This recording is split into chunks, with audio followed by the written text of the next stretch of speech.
Now about 45 minutes from now, you have to reach down there and change it now. Don't let me catch you 45 minutes from now. It's just straight up, man. We got that, it was wide for sound, so we get that little click.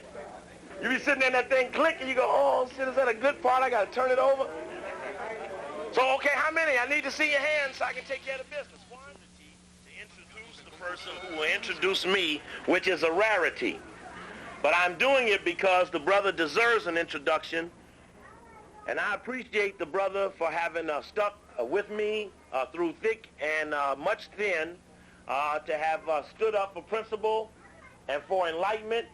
I appreciate his support. You hear him on KPFK. He called me Wednesday night again. There were a lot of people there who don't like me, and he has to sit in front of them and make an announcement and ask the people to come to the good life around people who hope nobody show.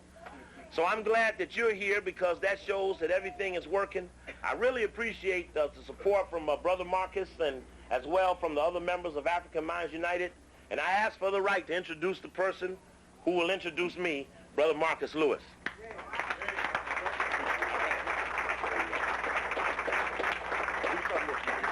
Yeah.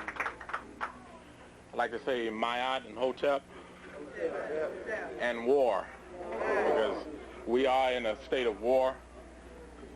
They try to induce us to say peace to get you in that frame of mind while they not only do they starve our brothers and sisters on the African continent and bomb them, inject poisons into our people, into the Native American people. There's a situation going on in Cuba. And of course, you've all heard about the bombing in Mogadishu in Somalia. So with a beast on the set, you can't be in peace. There's no such thing as peace or up with hope. Not as long as it's not the nature of a beast to give you any kind of hope except for another chance to bite you again. So you got to get out of that frame of mind where we run around talking about peace. How you going to be peace when the police shoot you down every chance they get? Tonight we're going to get into a subject which I think is extremely important. We're going to talk about Black-Jewish relationships. We'll be getting into a little bit about the Anti-Defamation League of the B'nai birth. And I want you to keep the B'nai birth part in mind. That's the important aspect. That's the part that's part of the iceberg that's below the surface. And that's a group that you need to be aware of, especially in terms of their secret society aspect, their Masonic connection. And in terms of Black-Jewish relationships, there is a group of people who have influence over the black community, and I'm speaking of ministers in particular, who form relationships with people who don't have our interests at hand. And they do it under the guise of some type of religious and or spiritual aspect, but you can't have, what kind of a spiritual relationship can you have with the beast? What y'all gonna talk about? Across these United are in these types of relationships whereby the whole community gets sold out, and these people meet. They have conclaves. They go out and meet in the mountains. Sometimes they go up to Big Bear and they have discussions amongst themselves, all financed by Jewish money, and they come back into the community and continue to preach ignorance to our people. The religious aspect of our community is something that needs to be liberated in itself, because they hold a significant portion of our minds, and our ability and our will to overcome is hampered by the religious community a lot of times.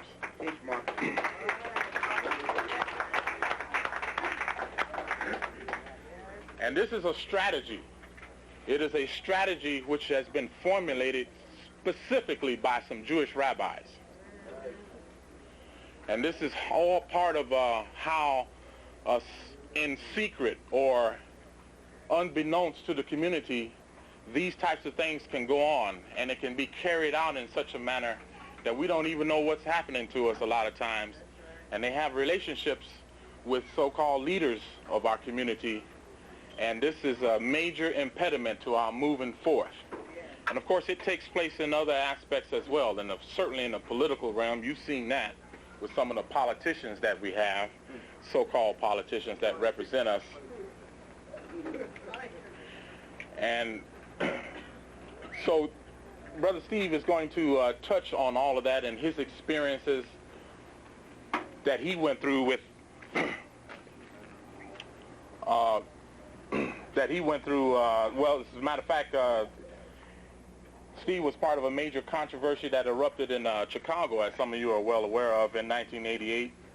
And they indicated that he was a Farrakhan sympathizer and a mayoral aide who expressed vicious, virulent, as they say, anti-Semitism. All right.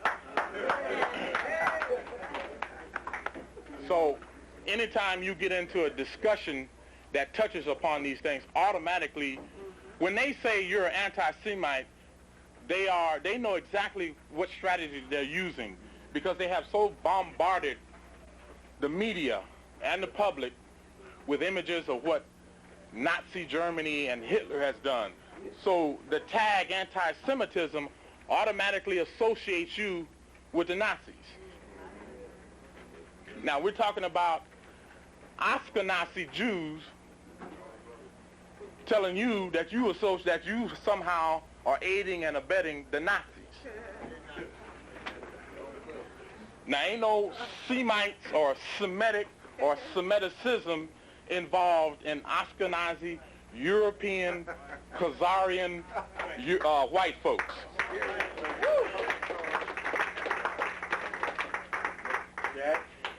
And you need to jump on some of your religious leaders about some of those biblical quotes that talk specifically about them people.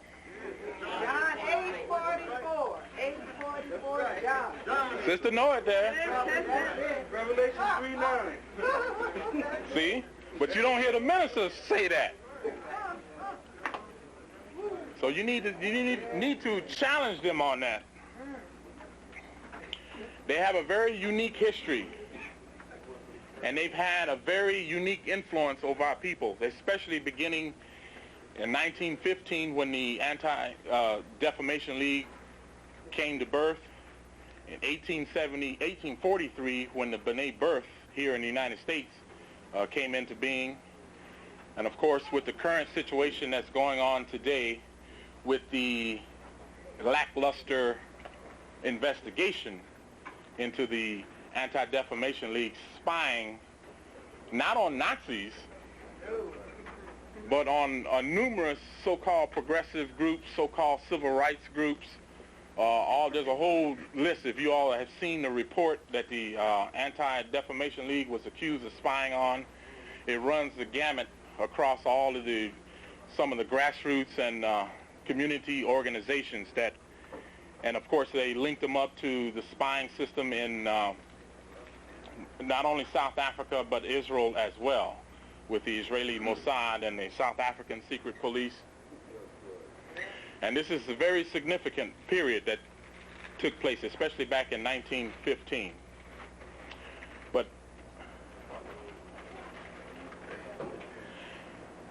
So I don't want to go into too much more detail.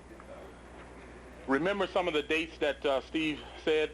Tomorrow at African Minds United, around about 7 o'clock, he'll finish up some material that he had got onto about the Boule Summit. and the Shaft Goes to Africa move, the Negroes that went over to and met with the brothers and sisters on the African continent, sponsored by the people who we after. Ford Foundation. You know, with Ford Foundation, IBM. We need to really take a look at some of the people who work for IBM, playing prominent roles in our community, especially in the Afrocentrism movement. And of course, again, here Tuesday, night, Steve will be doing a specific lecture dealing with the Boule. And also, while I have the chance, let's all show a warm welcome to Sister Janie and Brother Omar, the owners of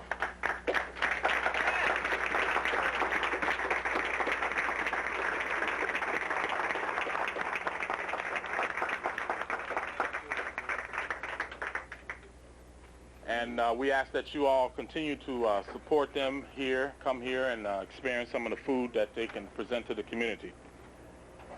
So, without any further shit, I'm going to bring my brother, Steve Coakley.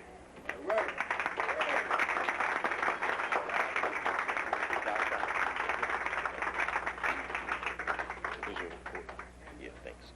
Hotep. It's a pleasure to have the opportunity to share a few words with you about the subject of black-Jewish relations. For the very concept is a misnomer. We've been talking about this subject over really a series of several lectures in a roundabout way. Several nights ago, we gave a lecture about the whites financing the new Negro. And we looked specifically at a period of time between 1910 and 1930 where the Jewish community was actively involved in creating a core of black leadership which you became known as the Talented Tenth. And in fact, they had manipulated the leadership structure so strong that they had artificially created a cultural movement known as the Harlem Renaissance, which was organized distraction to deter away from the destruction of the Back to Africa program of Marcus Garvey. We've been talking about that the last couple of weeks, and many of you I know were here for those lectures. And you remember the importance or the essence of the dialogue was that when black-Jewish relations first started, anytime you get in a dialogue with one of them, and the question of the facts surface, you tell them you know that there was no such thing as black-Jewish relations before 1915.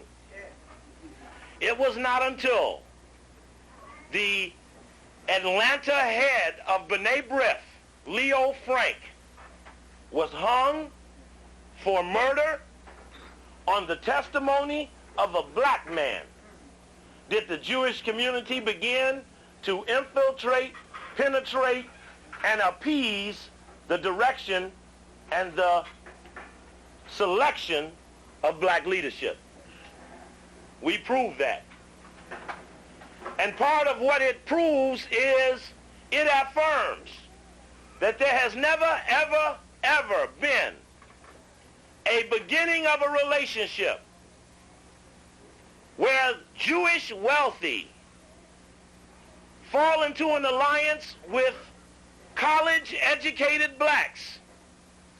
Because on the surface, we understand that one has the money and the other must work for the money, and no alliance of equality can start unequally. That is the beginning of the nightmare known as black fake Jewish relations. Because it's more than just how we relate, but it's who we claim we are while we're relating. That's as important as what they claim they do or have done for us for so long, as you constantly hear them say Cheney, Goodwin, and Schmudwin, or somebody. And then right over again, 3 names. One of them was black. All 3 of them were stupid. They knew they were not supposed to leave the group. But you know how them white guys are. They believe that confronted with another white guy, they're all right. But that was not necessarily so. And so we understand that since the time of 1915, Jewish philanthropy, led by Julius Rosenwald, who was a part of the founding of Sears and Roebuck's. Y'all got the cards in your pocket. I seen them. I seen you at Sears. I got pictures. I got the, Marcus, you got the pictures? Brother Astenu got the pictures in the back. So we know it didn't make any difference that you could do business with co-op. You thought co-op mean cooperative. But the Rosenwalds looked at the danger of not infiltrating and demanding and controlling black leadership because Leo Frank was the first white man in the history of America ever convicted on the testimony of a black person. And that so scared them that the International Order of B'nai B'rith, whose first chapter was in 1843 in Cincinnati, which had just changed its name from Porkopolis, where the first Jewish family, the first family ever in the history of America, put their name on a pork product and sold it as food.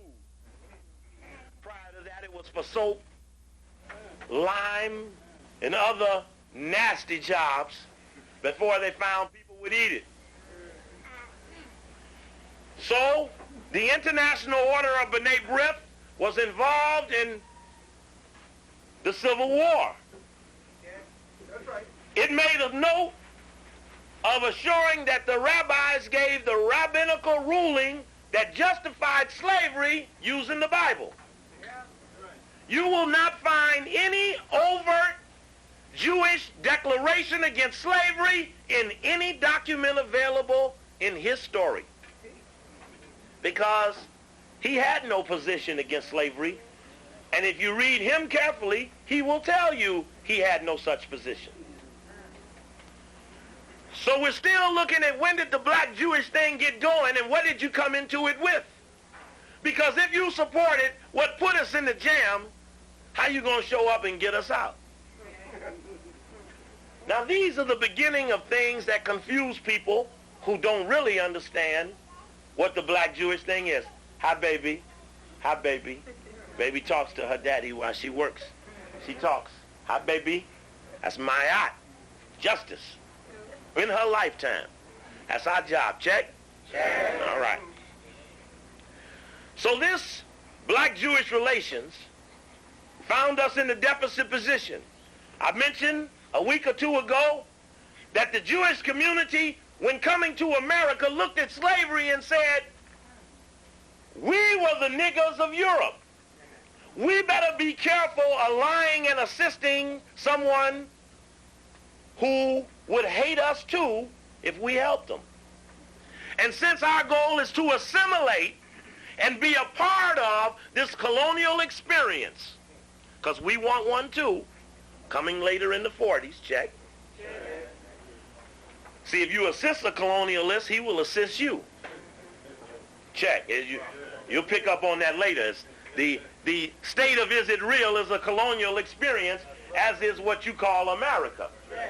So you assist the colonist and he will assist you, going to the UN and declaring this is a state, which is in fact occupied territory still.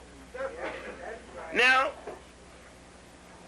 so around the Reconstruction period, where Brother Man went forward and Brother Man got brought back, they say, oh, look, there's too many of them up there. Hey, stop. Oh, everybody, put everything down.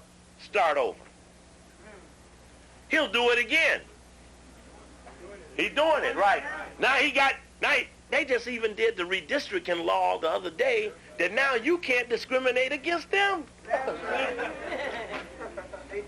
The white woman in the back of the house getting 10% of the contract and a white man in the front getting the other 90, that's called minority set aside.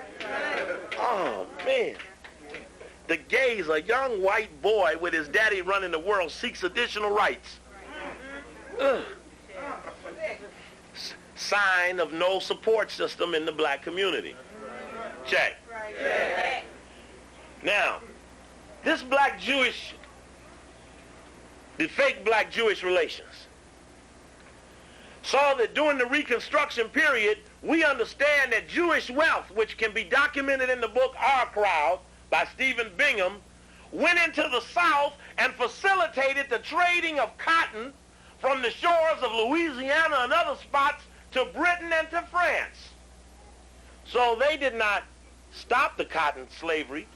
They, in fact, were the merchants who benefited once it was baled and prepared to be used by other whites in other cave lands without God-blessed resources. Creator-blessed resources. So subsequent to Reconstruction, where the word was, we cannot include any black man, not even a so-called free man. Around the turn of the 1900s, they began to recognize that they needed a few samples or models to show off to the others the so-called democracy system of the free world. And that involved building and developing a cadre of Negroes who could symbolically represent a class who was exploited, who, based upon information trickery, white knowledge, use these Negroes as examples for all others that if you just behave, the American dream will work for you. And they began to develop, or this starts the development of the making of the Negro. This making of the Negro was being prepared for black-Jewish relations because there was no Negro to pair off with. So you couldn't have a black-Jewish relationship if you didn't have a group of blacks who other blacks were told are the blacks to believe in. So they had to create an image that these were the blacks, and that all other blacks would give honor and tribute to these blacks who represent you in a dialogue of fake relations. We saw very carefully that Jewish philanthropy said we will help the Negro because he will help us. And we know that Julius Rosenwald said specifically,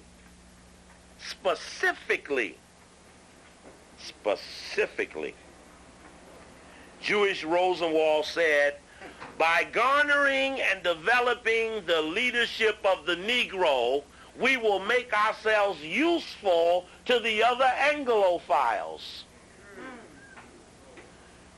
You must understand that probably somebody chose cows, somebody chose pigs, somebody else chose niggas.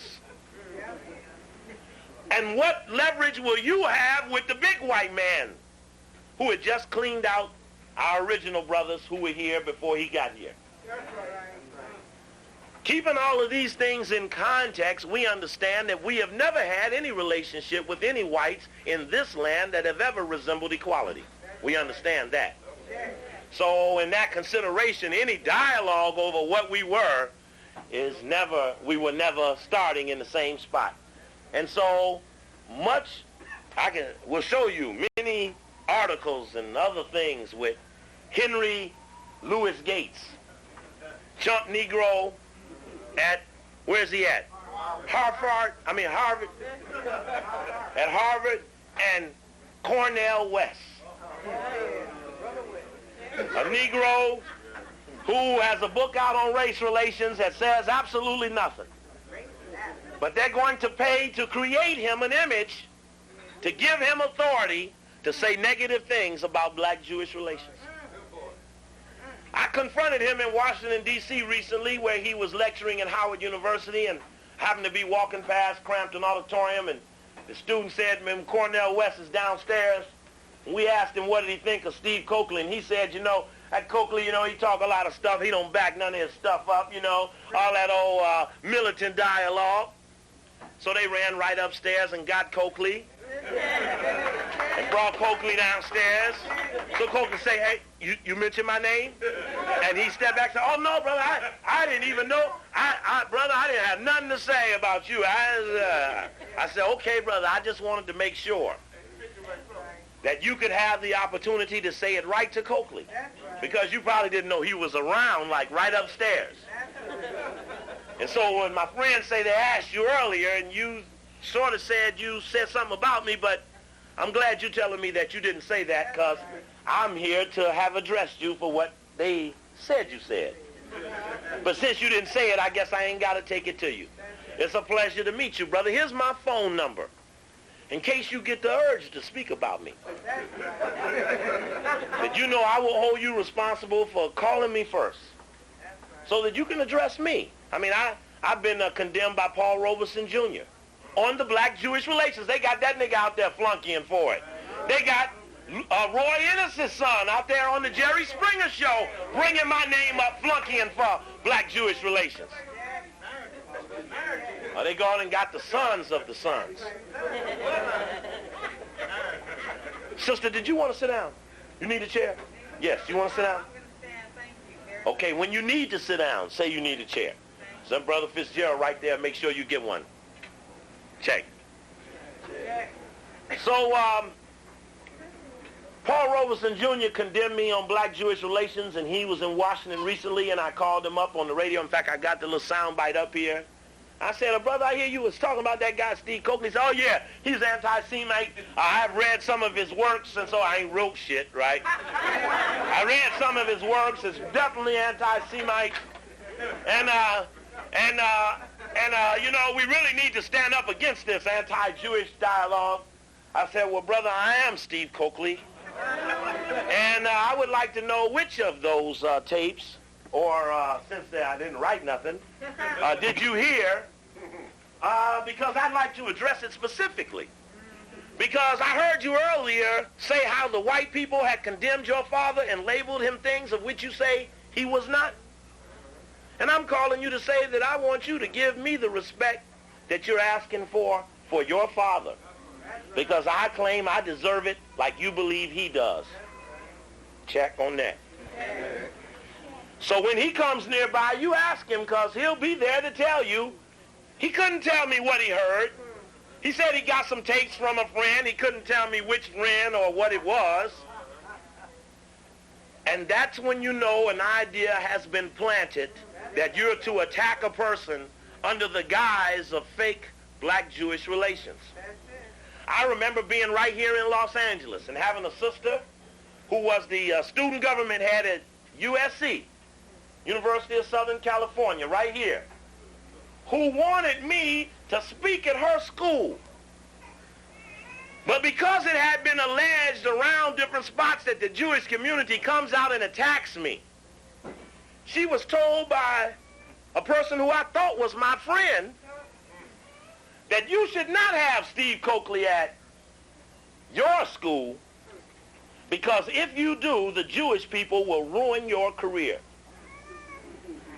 Now, in fact, I have not found a black person who had a career with white people, such that I don't know what could be taken away, seeing ain't nothing being given.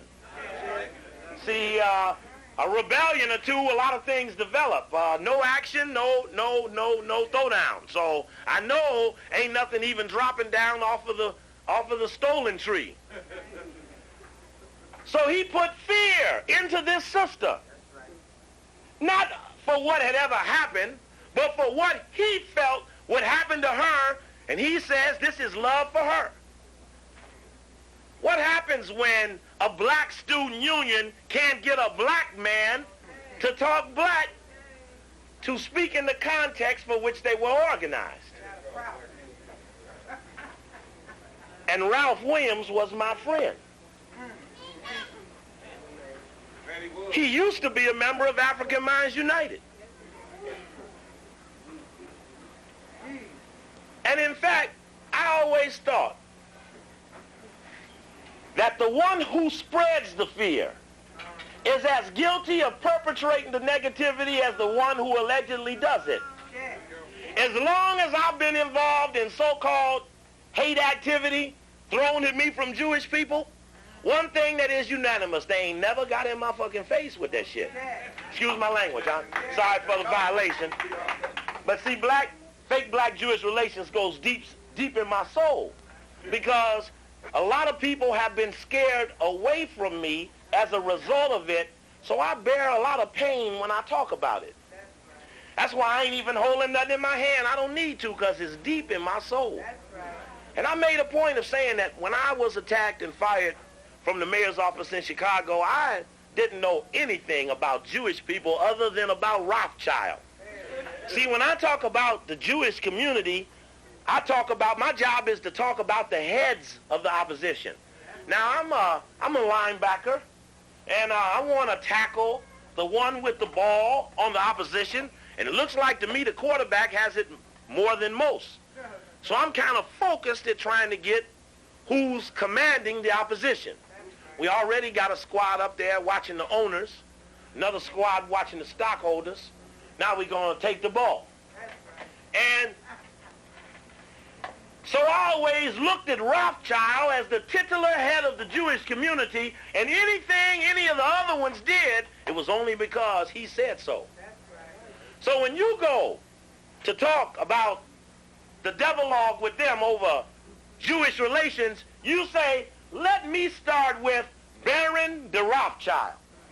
He ain't even the first generation of the granddaddy Rothschild, but he's just manifest in the late 1800s in England, who shows up on the docket of Assistant Cecil Rhodes to colonize Azania. So we start there with the top daddy manifesting of the Jewish community, Rothschild. Rothschild wanted to assist Cecil Rhodes in amalgamating the gold and diamonds in South Africa because Cecil Rhodes could give him something that he wanted. There was a Jewish guy there in South Africa named Bernie Bonato. He was the #1 competitor to Cecil Rhodes for eating up and buying all of the wealth of the diamonds and the gold. A Jewish man named Alfred Bett took Rhodes to England and met him with Rothschild, and there Rothschild decided to help the Anglo and not the Jewish man. Why did he not help the other Jewish guy and side with Cecil Rhodes? Because the other Jewish guy, Bernie Bonato, had no power in England. And because he had no power in England, if Rothschild assisted him, all he would have was more money. He needed something that money couldn't buy. He needed to start a state. And he needed a state because the people who were claiming that they were waiting for a Messiah had a meeting one day and said, said, man, by what year, Rabbi, do you think that the Messiah is going to come and lead us to the promised land? Wherever we're supposed to go, it's the Messiah who's supposed to lead us there. He said, well, I need to sit you down, my great-great-great-grandson, and tell you the story about how you got in this position. The story starts way up in the Caucasian Mountains, where we met with some people on the other side who taught us a story about the chosen people. We mimicked the story, but the story really wasn't about us, it was about them. So we came down the hill and repeated the story to the people who would hear it, and as long as the real one didn't come across the mountain, no one ever knew the difference. In fact, we were known then as the Khazarians. He said, son, there's no Messiah gonna come free us. That movie Exodus and all that other stuff, all that Charlton Heston and all that, said, we lied, son. Son of son of son. And son says, Rabbi, what we gonna do? Rabbi says, well, we're gonna shift our strategy and we're gonna no longer wait on a Messiah. We're gonna go out and get some of these damn politicians to recognize us as the chosen people. You just hold on. Our man Rothschild got a deal working with Rhodes where he's going to get his buddy Lord Balfour to declare that the British government would not look unfavorably upon us finding a state in a land where people already live. He said, well, what's the state called? Said, well, we're still debating it. We know if we're chosen, we need to be in Uganda, but I think we may pull up short and come over here to this other area we'll rename the Middle East, and this is Palestine, they call it now. So he said, but you're right, Chief, if we are the chosen people, we're going to have to go to Ethiopia. He said, you know, we won't last long there now, but somewhere around 93, we'll get control of Ethiopia after we pull out all the so-called Falashas and take them to another land. Then we'll move in and starve the population and take control of that country first. Yes. I said it, brother. That's the truth. That's the core truth. And we'll do it, just we have to wait 100 years. This is about 1893. So Theodor Herzl, who is the father of political Zionism, goes to the Jewish wealthy and finally finds a friend in Rothschild who will finance his thought about a Jewish state. Herzl, in fact, himself called himself an anti-Semite. He wasn't into the Jewish thing. He was an actor. Looks like actors do a lot of political things. But Rothschild said, you stay over in the bullpen, Herzl. I got a deal working with Cecil Rhodes. Soon as I get this deal hooked, I want you to go over there. In fact, I tell you what, in the meantime, why don't y'all go over there and have a meeting? He said, what do we call it? He said, well, go get the 24 elders. They'll tell you what to do. And there became the meeting you know as the Protocols of the Learned Elders of Zion. Zion is political or spiritual. These deviants that we're attacking are the political Zionists. They understand that the Creator has no place for what they're talking. So they are a political manifestation. Politics is about compromise, not about morality. That's why you could find safe haven in a politician with your religion. I don't believe in any religion that went to the Caesar and asked for tax-exempt status. Okay, think about it. You done went to the devil and asked for the right to work for God? Listen, you'll know when it's right, when it doesn't seek easement from Caesar. That's the best I could do. Now, Rothschild began the process of taking 2, 3, 4 people at a time and giving them a tree to plant. He said, look, I want you to go right down there to the edge of what they call Palestine and drop this tree down, and 2 or 3 of y'all lay up under the tree for shade and build a tent and don't leave until I get you a neighbor. Time passed, another tree showed up, another person participated, and soon settler colonialism began as one by one they started occupying land. Now, at one time, this whole board was Palestine. That deal you heard about at the United Nations was cutting it in half. Oh, we ain't got no paper on it. Anyway, so he just cut it in half and offered them 1/2 of what they already owned. And they refused to take it, so there was a war, the 6-Day War. I mean, that came in the 60s, but there was a war right at the time that they named it, Is It Real? And they took part of that land and they occupied it, which is part of what the discussion is going on now about the occupied territory. Now, Bernie Bernardo, who was working against Cecil Rhodes, became an enemy of Rothschild because he was compromising the man that Rhodes needed to cut a deal with. So, on a trip back to England, Bernie Bernardo mysteriously jumped overboard. Said it was suicide. Now imagine you're worth about $40 billion and it's only 1890 something, and you're going to jump overboard. You're 44 years old. You're depressed. You're going to jump overboard and miss spending all that money.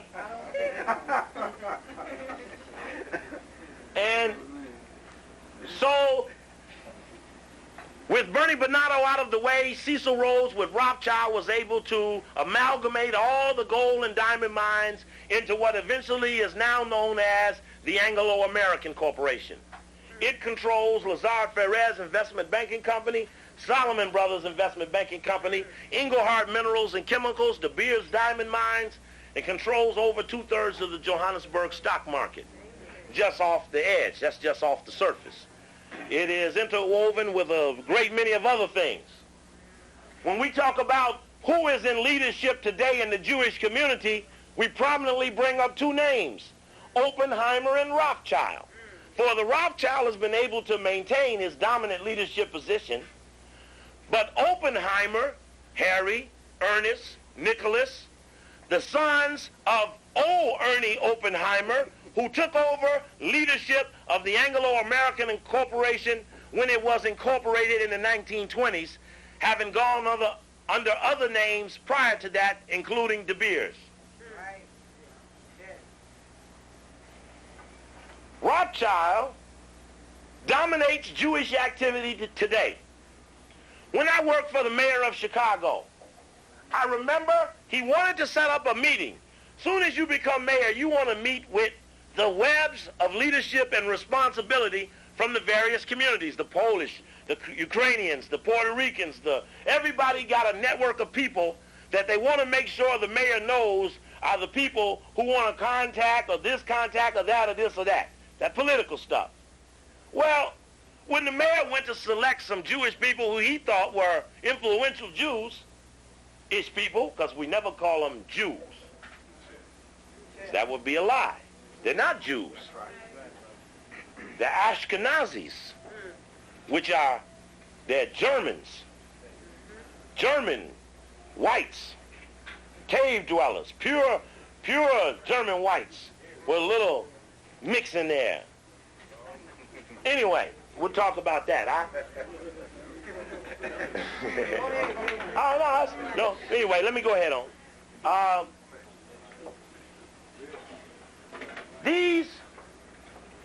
This Rothschild connection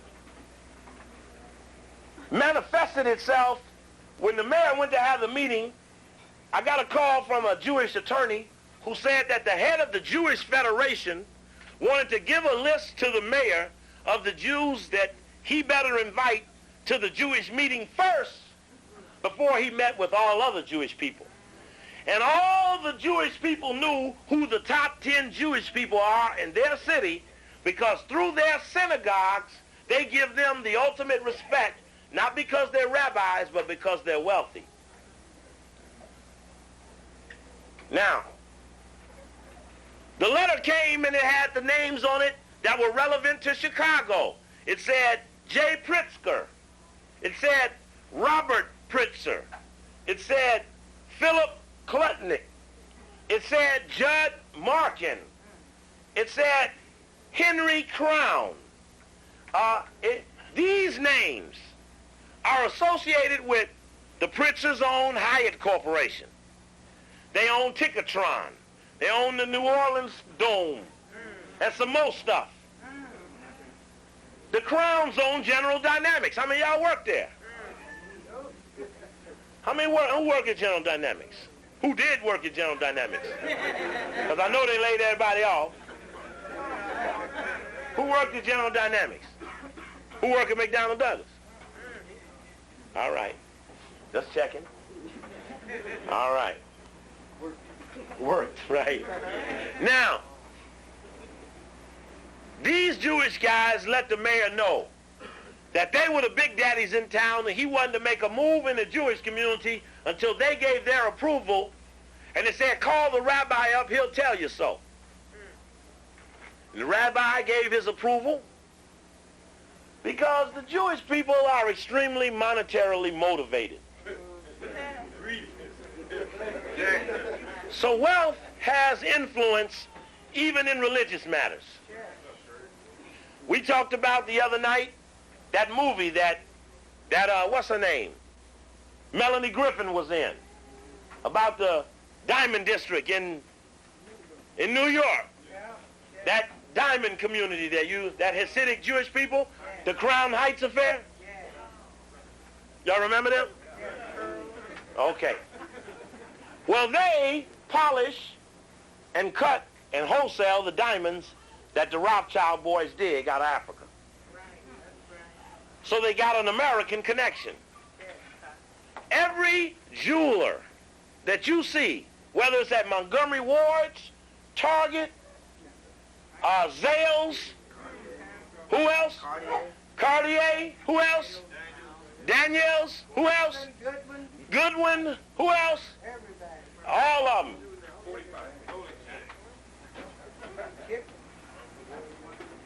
Ready, Pastor? I'm warming them up right now.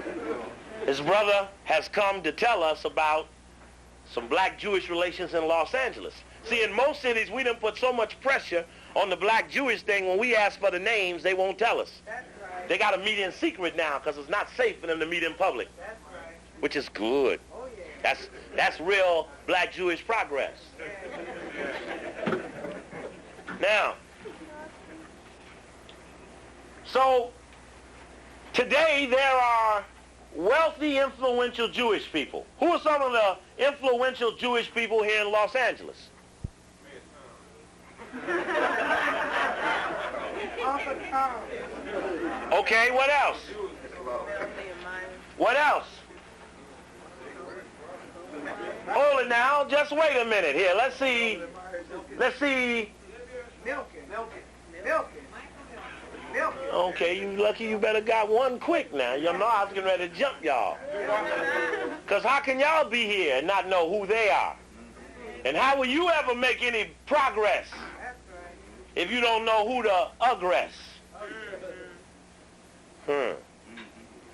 So we better have a meeting naming the names of the top 25 Zionist, Jewish, wealthy, influential in L.A. Because obviously no one knows. Now the other day someone asked, how do you get a job? Say, I want a job. Well, there's a job for you. How many of you would come to a lecture where one of you explained who the top 25 people were? I'd come and hear the shit. Oh, yeah. Is that all who would come? Oh, let's put your hands up again. I want to see that. Who don't want to hear something about who run the Jewish thing in L.A.? Now, something funny going on here. The numbers don't add up. But I'm making a point, and I think you understand what I'm saying, that you're slack on duty. And I hope I can do what I can do for you in one night. When I stand up and tell people about why they need to get the tapes, because the tapes have a concentrated area of study laying out certain things that you need to do when I'm not here, because obviously you got room for it. So the damn right Zionism is racism, the black and Jewish relations, the Anti-Defamation League of B'nai B'rith, the Lieutenants of Satan, as well as Diamond's Jewish people in South Africa, among others, are tapes that you should have so that you could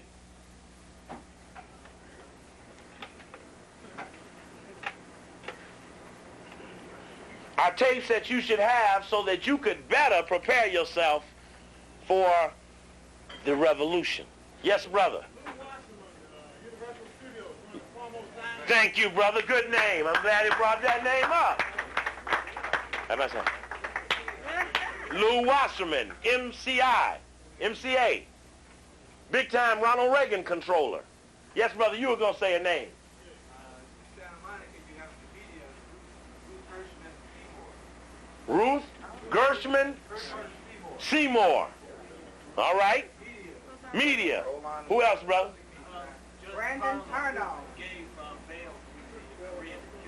How much money she got? Huh? What's the topic tonight? All right. Wealthy Jews. Go on. Thank you. Would you tell the brother? Wealthy Jews. We know Judge Carlin is a white supremacist judge who got weak on the Latasha Harlins case. We understand that. And I don't want nobody to take up no spot that no name of some wealthy Jewish person could fill.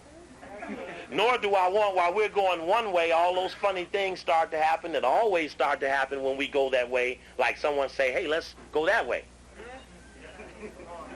All right. Anybody else?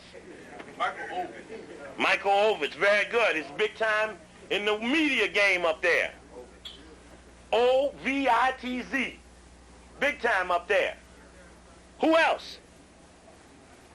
Stephen Ross, Walt Disney Company. Show you right. Mike and Eisner. Eisner, who the chairman of the board. Show you right. Thank you, sister. Fox. The Fox. And you know Rothschild owned Fox. Because Rothschild owned the debt that Murdoch got. No. Murdoch front Fox, but Rothschild owned the soul of Murdoch. Glad you brought that up, sister. That's a good name. Thank you. That's a good name. Good name. Y'all should be excited because y'all act like y'all didn't know these names. Norman Lear. What about Norman Lear. How much money he got? Can't count. 45 million. When these things come out, you should always have your copies. Profiles of whites of wealth. The Forbes 400 will be coming out soon. What you got there, Brother Fitzgerald? Laventhal, President and CEO of the Los Angeles Times. Show you right, brother. Show you right, brother. Check. In fact, strangely enough. Can you put that name on the microphone? What name? The name you just hollered. What name did he holler? Laventhal. It's on the microphone. Chairman and CEO of the L.A. Crimes. Check. Which today did a story, a strange story, with a huge picture Yeah. of a sister from Los Angeles. I went to see the sister's program a couple of weeks ago. She can be a nice sister. Oh, Lord. But when you hear the tape Special Message to the Boule, you will know her as the sister who attacked me for attacking the Boule. Ah. Uh-huh. Very rarely does the L.A. Crimes profile and highlight a black person That's right. who is doing what a black person should in condemning the L.A. Times and other white supremacist institutions. Come on. Maybe they got confused and didn't know that the sister is aggressively pro-black. You're right. And really, though. Suiting up in style. The same skirt and jacket, but 4 different looks. How individual panache. Something, I don't even know. 4 of a kind. Ask 4 different women to accessorize the same black suit.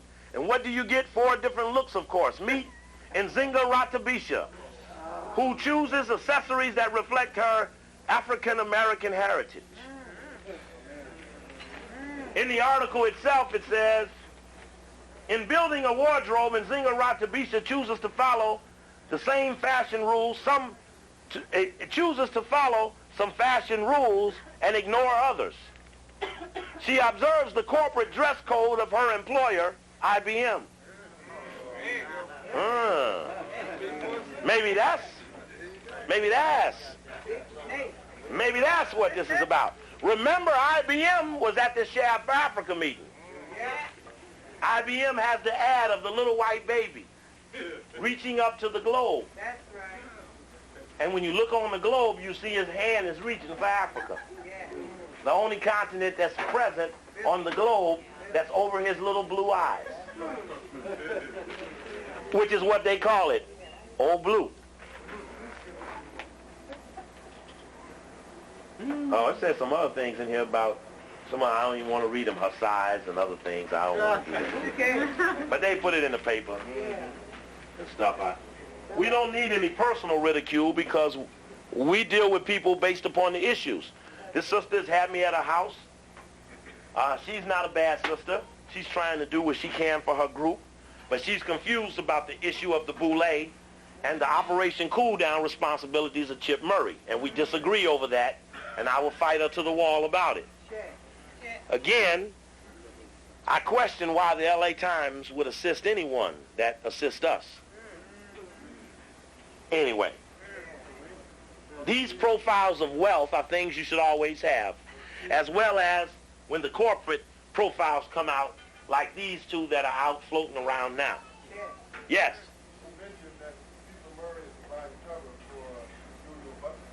You're right, brother. In fact, the other day after I came off the radio, we went to the paper stand and bought these same magazines. He walked up to the stand and I said, "How you doing, brother?" And he looked up and he says, "I don't really know your face, but your voice sounds familiar." I said, "I'm Brother Coakley. You remember the day I spoke at the church in the basement before the men's group and didn't get paid? Yeah. And I hit the brother that was with me and said, you know who that is, don't you? And the little guy at the paper stand, when Julius Butler walked away, he said, he comes here every day. And I said, well, you need to know he's a bad man. He works for FBI, informs on black people. He said, I'm glad you told me, so that when I see him here in the future, I know what I'm supposed to do. Check. That's the way it's supposed to work. So, we have to look at wealth to find much of the Jewish direction, because they do not do anything that compromises the wealth or the assets of their network of the white race. Never get involved in calling them a specific set of people. They are just another set of the Caucasian group, the Euro man, the Ashkenazi. They're just another set. There's nothing special about them. Someone says, no, he's not Jewish, he's Polish. You say, yes, he's a Polish Jewish person. He's a German Jewish person.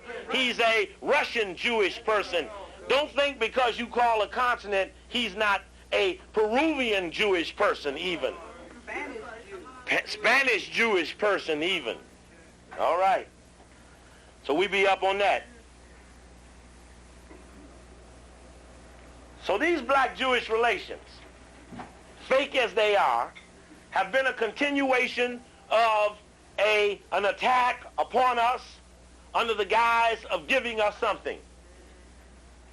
When we look at black-Jewish relations today, and that was an article just was in your paper 2 days ago about the LAPD and black-Jewish relations. What it said was that the LAPD has allowed itself to be penetrated by the Jewish connection of the Anti-Defamation League, such that the LAPD assists the ADL in spying on YOU for the state of Is It Real and South Africa. South Africa and Is It Real is a desperate alliance. They're both in occupied territory and depend upon a mild level of domination to suppress their neighbors. Because of that, if you were in Is It Real today and looked at Jewish-Palestinian relations, you will find that the Palestinians are disrespected in every single aspect of that so-called society. They have different license plates, starting with the prefix 666. Any Palestinian with a job can have it claimed by an unemployed Jewish person. The Palestinians have their water cut off, their electricity cut off. Anytime one person in the neighborhood misbehaves, they turn off the gas and electricity for everybody in the neighborhood. You have to understand that though they call themselves a demonocracy, the worst form of it is there, but listen every time you hear them call themselves that, because there is not 1 ounce of proof that they even respect their own people, let alone all of the others. Ask a Yemenite Jewish person. A Yemenite Jewish person who is a poor European white don't have no rights in the state of Is It Real either. And it's just like a nigger. What did it mean to the Is It Realies to go get those jet black, beautiful Ethiopians and get them to agree that they were coming home to the fake land?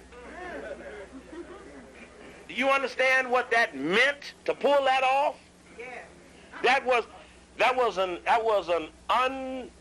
a stupendous achievement, because no one in the religious community of ours pressed the fact that that could cause religious problems when we get to proving who is what.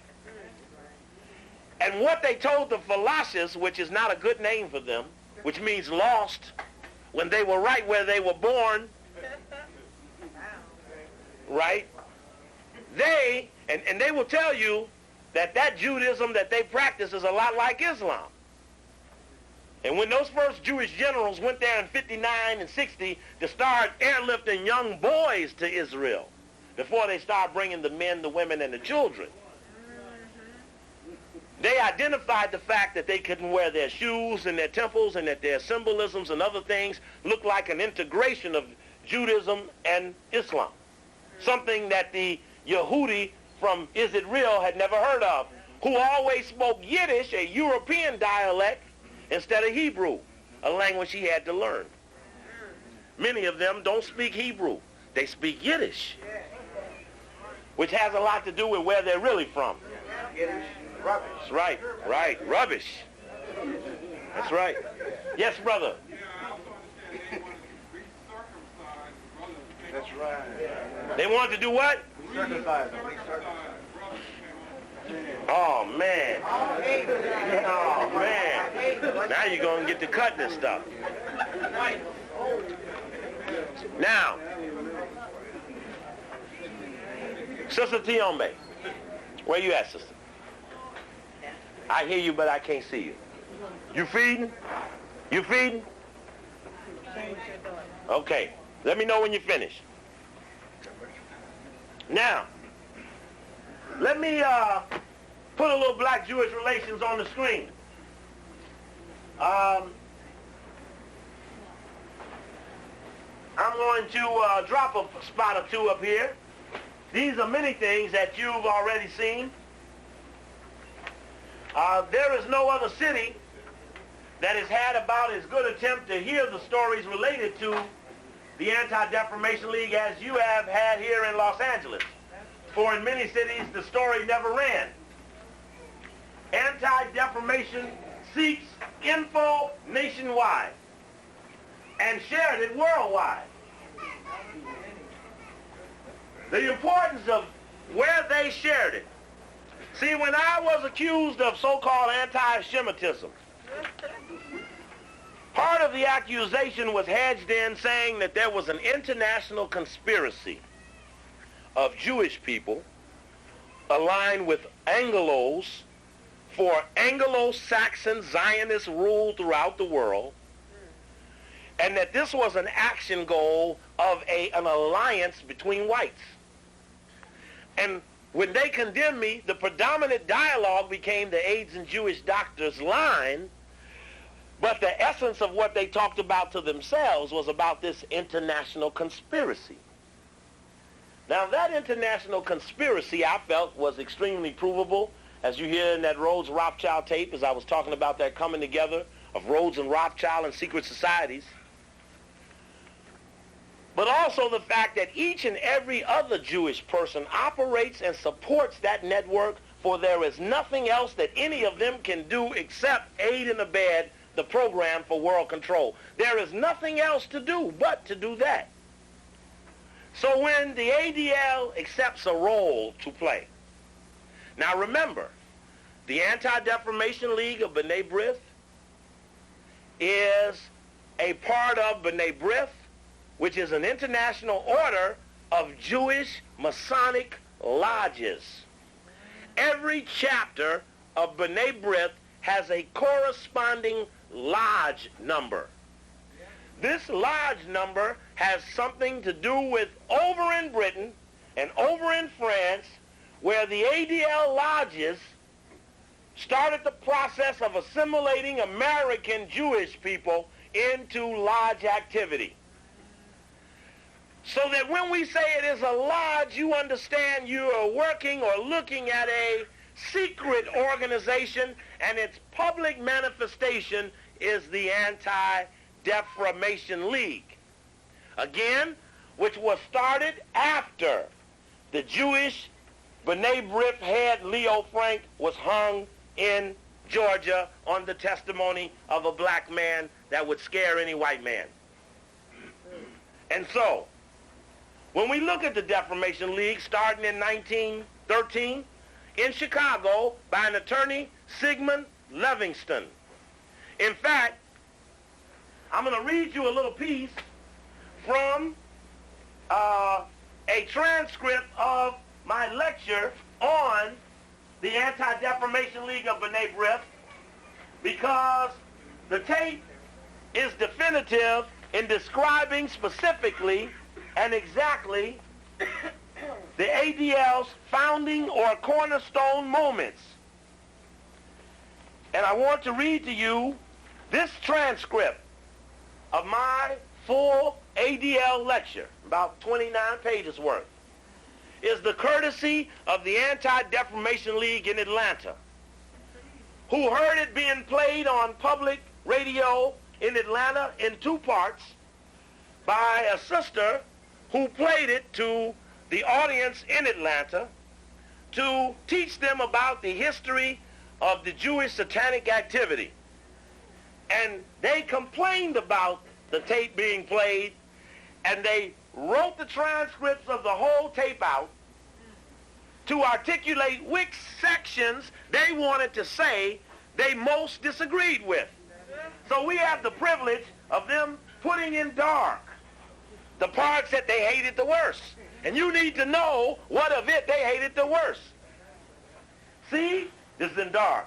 See, the Ashkenazi Jews are named after Ashkenaz, who was the grandson of Japhet, who was one of the 3 sons of Noah, Shem, Ham, Japhet. Of course, Noah, now this is the biblical connection of this.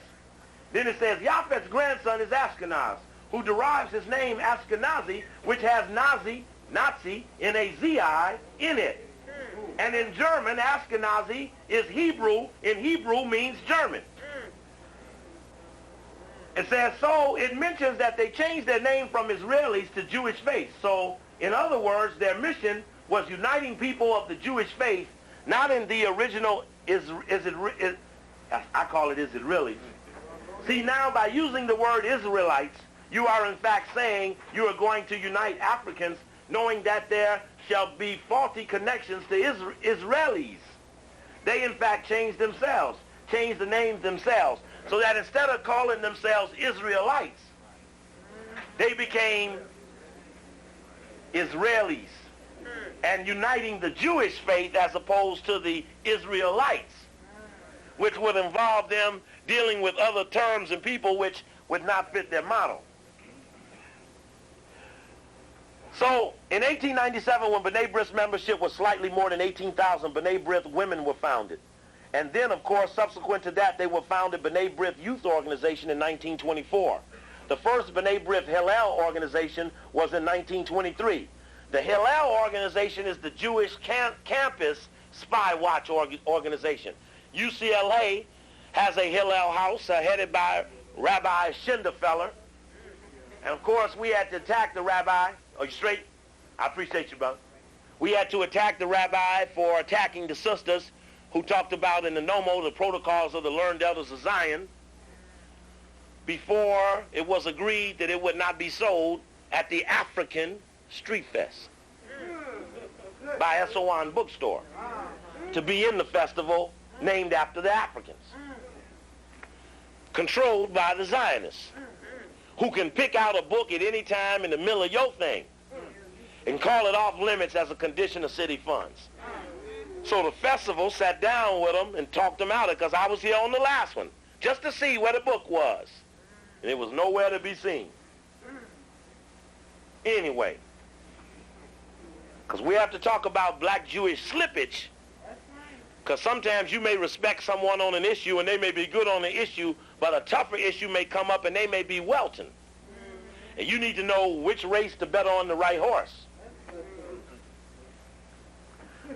So in 1923, they started the first Hillel House, which was at the University of Illinois. The Anti-Defamation League started in Chicago in 1913, the year Leo Frank was convicted. In 1923, at the University of Illinois was the first Hillel House, and soon started the B'nai B'rith Hillel Foundation.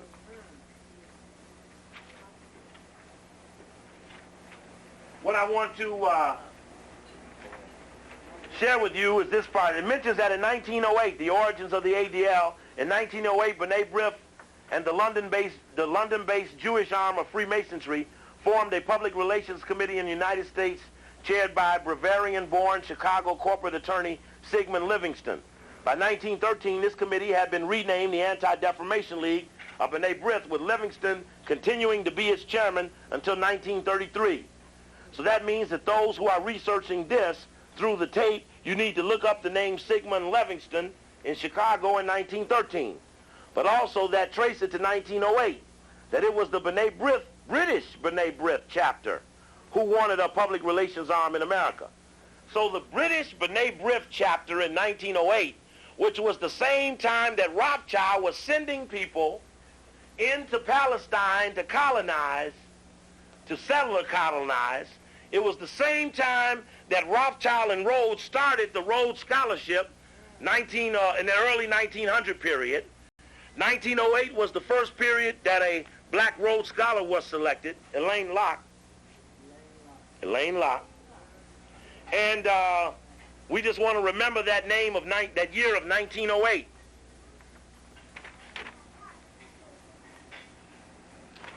Interesting, in the videotape, in the audio tape on the ADL, talk about the fact that the B'nai B'rith means sons of the covenant. Now, somebody needs to tell me what is it to the Ark of the Covenant? What's that about? Steven Spielberg made a bit about a covenant. What's this covenant about? Pardon me? Supposed to be where the Ten Commandments are supposed to be at. Anybody else? Power. It's about power. Power. Power. Whole world. The whole world, all the power.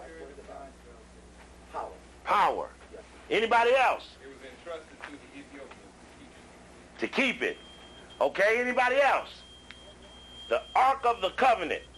Because if they're the sons of the covenant, then they got to be having something to do with the Ark of the Covenant. What was the covenant? And who was it between? Yes, brother. The covenant was supposed to be between the Jews and God. Through which person? All right, is Abraham in there anywhere? Pardon me? Somebody teach me. I want everybody to learn. Huh? Through Abraham. But what about Melchizedek? What about him? Melchizedek was the one that Abraham paid tithes to, and he was not a Jew or evil or nothing. He was Abraham. Abraham was called black people. That's right. That's right. Melchizedek was. So when they say they're the sons of the covenant, Sons of God, God will. the sons of God.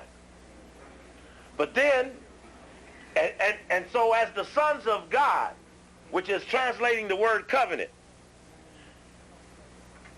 where did God give birth to them at?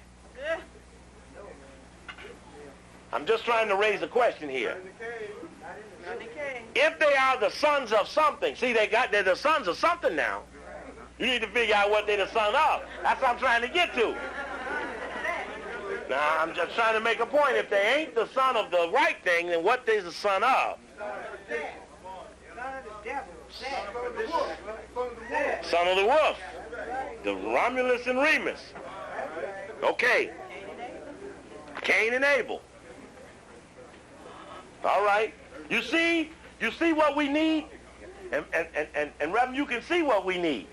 We need a consensus amongst our people related to all sides of the same issue.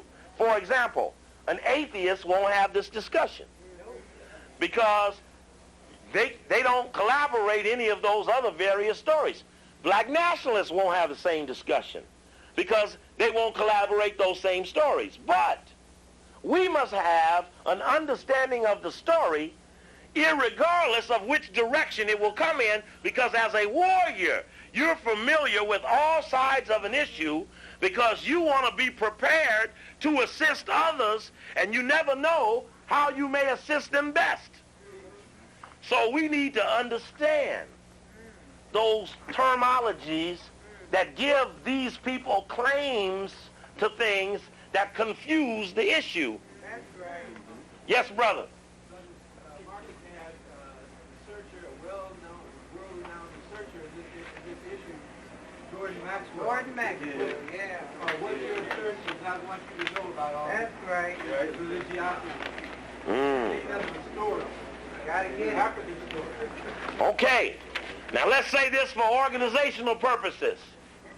before we whip the white man, we will not be able to resolve whether it is or whether it ain't. Understand what I'm saying? You hear what I'm saying? In other words, there may need to be a great decision made about whether there is a God and whether this God did X, Y, and Z things. We will never resolve that before we whip the white man. So remember, we will resolve it after we whip the white man, not before. So don't inject it in a way that causes the confusion before we finish the mission at hand. Resolving the discrepancy will be greater when we beat the one who we know it ain't in. You know what I mean? Go ahead. See, we can have a consensus that if we whip him, the real people will have a chance to figure it out. That's right. That's right. But we must whip him first. That is right.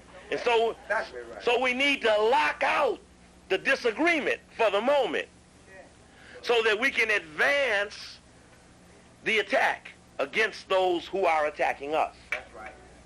Check? Yeah. Okay. And then it means that we need to have an arena where we can bring in those various viewpoints and agree. We can have checkoffs, phase 1, phase 2, phase 3. The first phase, we have a set of general agreements about certain aspects of reality. Phase 2, we prove those contentions that we made, and in phase 3, we hone them down to the best workable unit that will get the most of our people involved in dealing with the enemy. And that's just something that has to be done.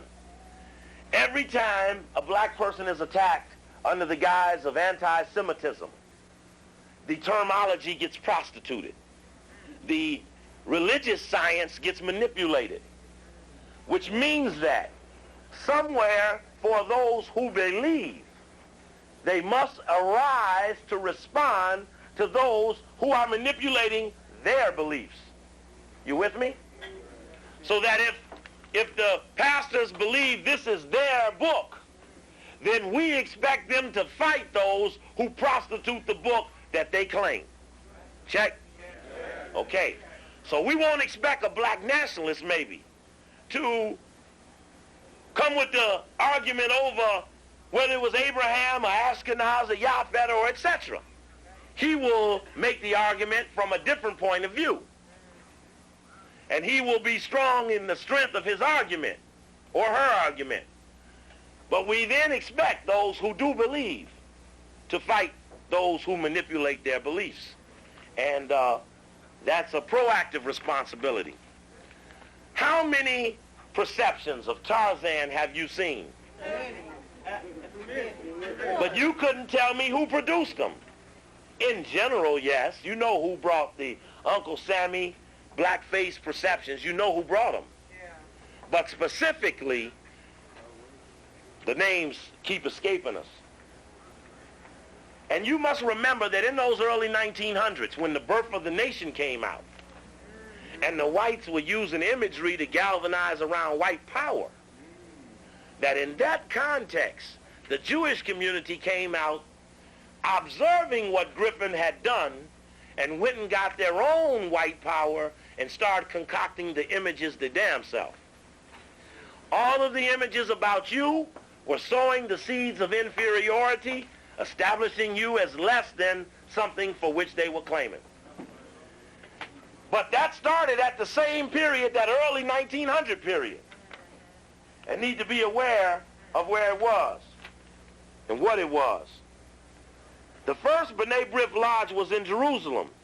The lodge established a library called the Medish Abinau Ved, the Medish Abinau, which ultimately became the National and University Library. It was the first lodge where Hebrew was spoken, and its members included both Ashkenaz and Sephardics. The lodge actively opposed conversion of Jewish children by Christian missions. It inaugurated the first Hebrew kindergarten in Jerusalem. So it's interesting enough that up until that time, all of the other lodges were not speaking Hebrew, which is important in terms of Hebrew being the original language. Of course, they're not speaking that language for many, many, many years and using Yiddish. What is that Yiddish? They tell me Y'all speak out. Y'all tell me y'all speak out, throw it out. What is the language that most Jews speak? It's Yiddish. Hebrew was African. So they're speaking Yiddish because they're from the conversion of the Khazarians in the 9th century on their dispersal around Europe. And you know, from the Thrace and on to the Celts and the Romans and all of that, they're all derivative. They all are Europeans of the Celts and all of that, Germanic tribes. Yafet Ashkenaz connection. They never had the tongue of the original Jews. There was always that of Yiddish. Sephardic spoke Hebrew. Those, of course, were the world travelers. Remember that the Pope, it was the Pope who chased the Sephardics out of Spain, the Inquisition, 1491.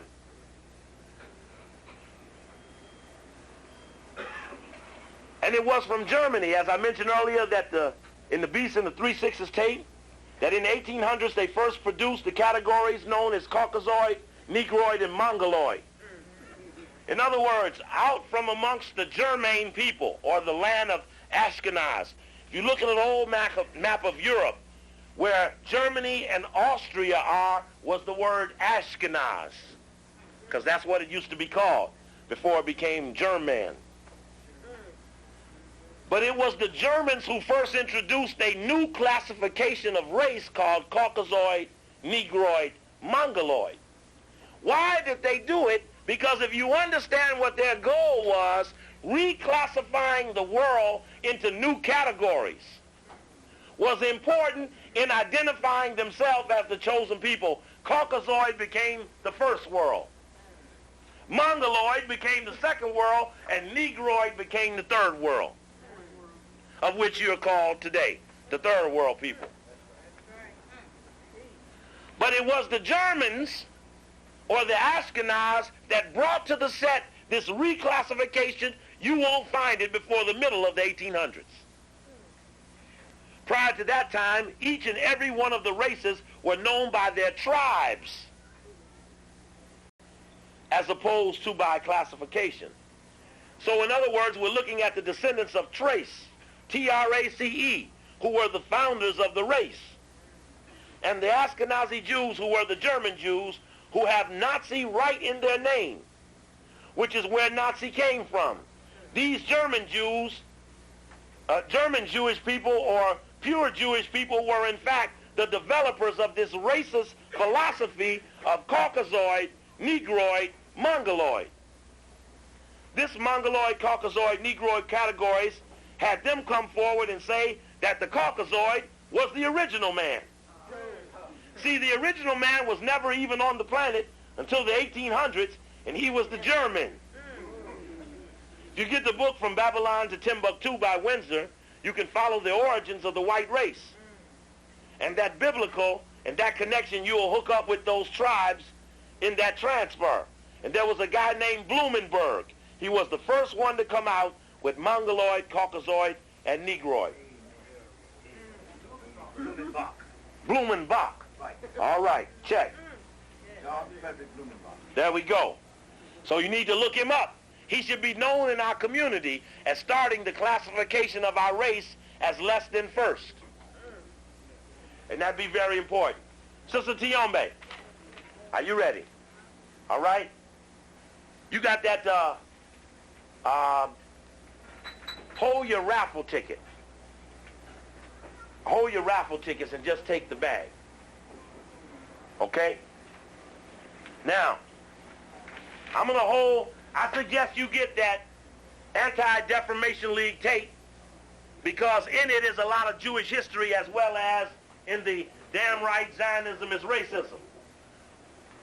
So that when we pick up all of these philosophical misnomers, when we go back to the Defamation League, and I got a list up here, I needed to tell you who the dominant Jewish organizations are, so that you'll have an understanding of the width of what they claim they are to us. And I want to read you a paragraph profile of the alleged top 6 Jewish organizations And what it is that they claim that they do, which is in a magazine I had to buy the other day called The Jewish Report, puzzle.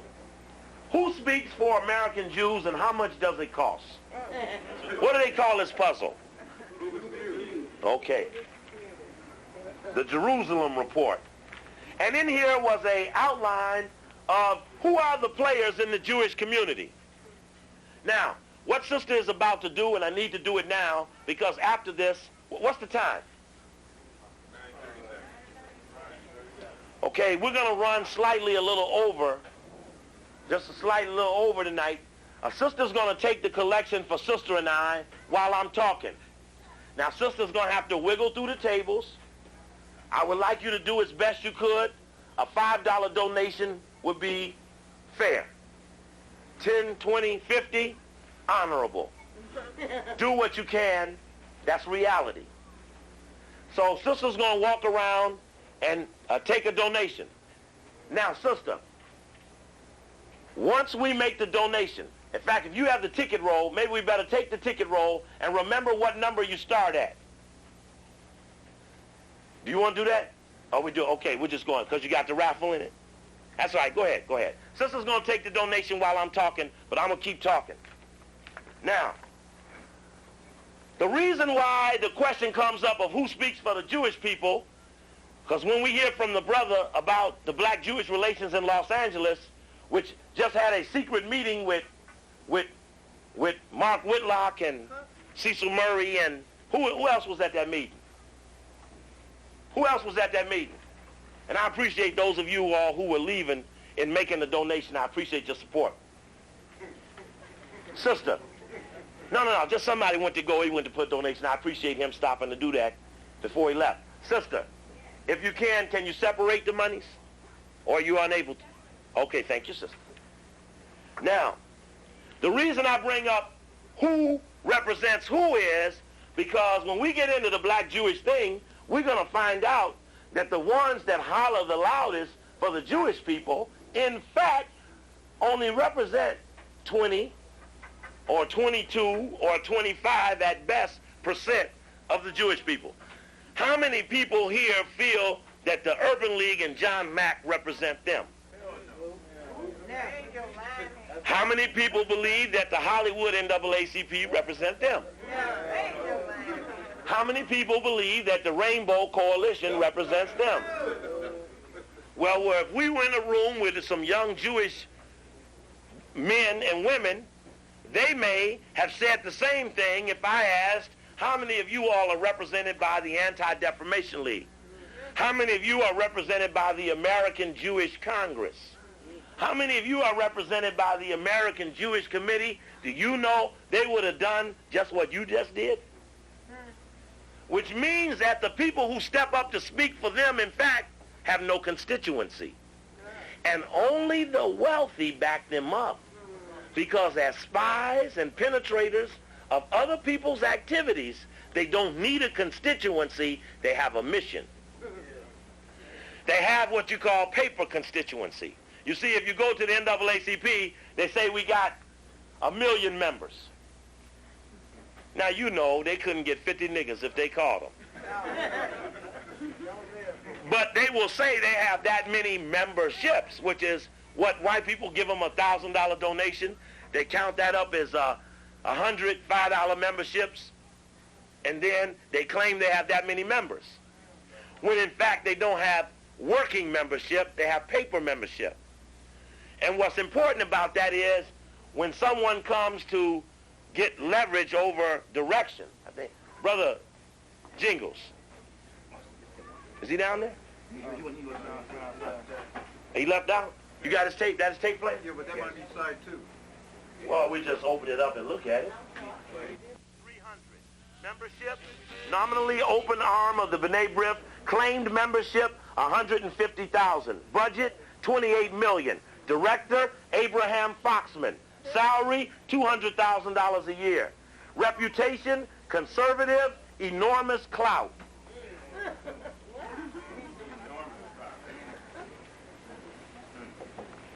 Okay, sister's got to make her way in there. So, did sister miss anybody over here? Huh? She got everybody? All right. Now, it says the purpose of the Anti-Defamation League, and this is their alleged purpose, prejudice reduction, intelligence gathering on anti-Semites, advocacy of civil rights, church-state separation. That's interesting. Remember, they're a Masonic lodge. All Masons are for the separation of church and state, because the goal was to be against the king and the pope, and fighting against anti-Semitism for Israel. The American Jewish Committee, staff 200, membership 25,000, budget 18 million, director David Harris, salary $155,000 a year, reputation center liberal elitist, purpose advocacy of civil rights, church-state separation, immigration reform, sociological research, contacts with churches, foreign governments. American Jewish Congress, staff 40, members 35,000, budget $7 million, director Henry Seligman, salary $176,000, reputation ultra-liberal, purpose militant advocacy of church-state separation, litigates for civil rights, women's rights, active in Middle East affairs. The Religious Action Center of Reform Judaism, staff 14, budget $1 million, membership arm of HAHC, which has 1.2 million members. I don't know what that is. UAHC, University of American Hebrew Congregations. Director, Rabbi David Saperstein, salary unknown, reputation very liberal, heavy clout. Simon Wiesenthal Center, staff 100, membership 385,000 contributors. Membership not consulted on policy. Budget $12 million. Director, Rabbi Marvin Hare, H-E-I-R, salary $163,000 a year. Reputation, conservative alarmist, loose cannon. Purpose, unearths Nazi war criminals and perceives anti-Semites, operates Holocaust Museum. What city? What's that? Where at? And it's interesting that it's on Pico Boulevard, because Rothschild set up an organization to do the secret infiltration of Palestine, and it was called PICA, P-I-C-A. You need to look that up and check the connection. Major umbrella bodies, National Jewish Community Relations Advisory Council, staff 8, membership 11 national Jewish organizations, 117 local Jewish community relations organizations, budget $1.6 million, director Larry Rubin, purpose coordinates policy positions of 11 major agencies, serves as voice of CRCs, which is Community Relations Councils, Conference of Presidents of Major American Jewish Organizations. Know about this group because every time the Jewish community goes to the White House, this is who shows up. The conference, you got the other tape? The Conference of Presidents of Major Jewish Organizations. Budget $600,000, staff 5, membership 50 national Jewish organizations with a combined membership of 3 million. Director Malcolm Holein, Hoenlein.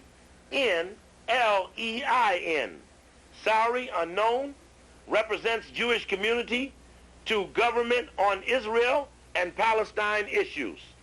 American Israeli Public Affairs Committee, AIPAC. You should know about them. That's the Jewish political lobby. When Clinton became the president, the head of AIPAC, David Steiner, bragged to another Jewish man that we got the goods on Clinton, give me a $200,000 donation, I'll see that you get what you need to represent your financial group. The man wiretapped him, played the tape to the Washington Times, the tape went public, the head of AIPAC resigned 2 days after Clinton won for president, and I bet you if you go through the LA Times, you won't even find the story. Did we get everybody on the donation? Did we get everybody? Anybody did we miss? I appreciate the support of all of you. Don't clap yet until after Sister counts it. Because I sat here and worked hard one night, and boy, that thing looked like a big ball. I was real excited. That guy was 160 singles, which is all right. That's okay. Just don't spend a lot of money getting a lecture together. Now, World Jewish Congress. Oh, let me go back to AIPAC. Staff 150, budget 15 million, membership 50,000 individuals, plus major Jewish organizations. Director Thomas Dine. Get the book, They Dare Speak Out, about Paul Finley and others. By Paul Finley, and about him and others. They Dare Speak Out. Director Thomas Dine, salary $177,000 a year, lobbies Congress on aid to Israel, Middle East, and arms sales. World Jewish Congress. It was Jesse Jackson who went to the World Jewish Congress meeting recently in Brussels, Switzerland, wherever Brussels is at, Belgium, wherever. It was there that Jesse went and spoke to the World Jewish Congress and announced that Zionism was a liberation strategy. They have a staff of 45 people, membership, Central Jewish Councils of 86 countries and 48 U.S. organizations, budget $4 million, director Israel Singer. Purpose, represents world Jewry before the UN and numerous governments. Council of Jewish Federations, staff 90, membership 187 Jewish welfare federations. Do you know in most cities, the social service delivery system is dominated by the Jewish welfare agencies?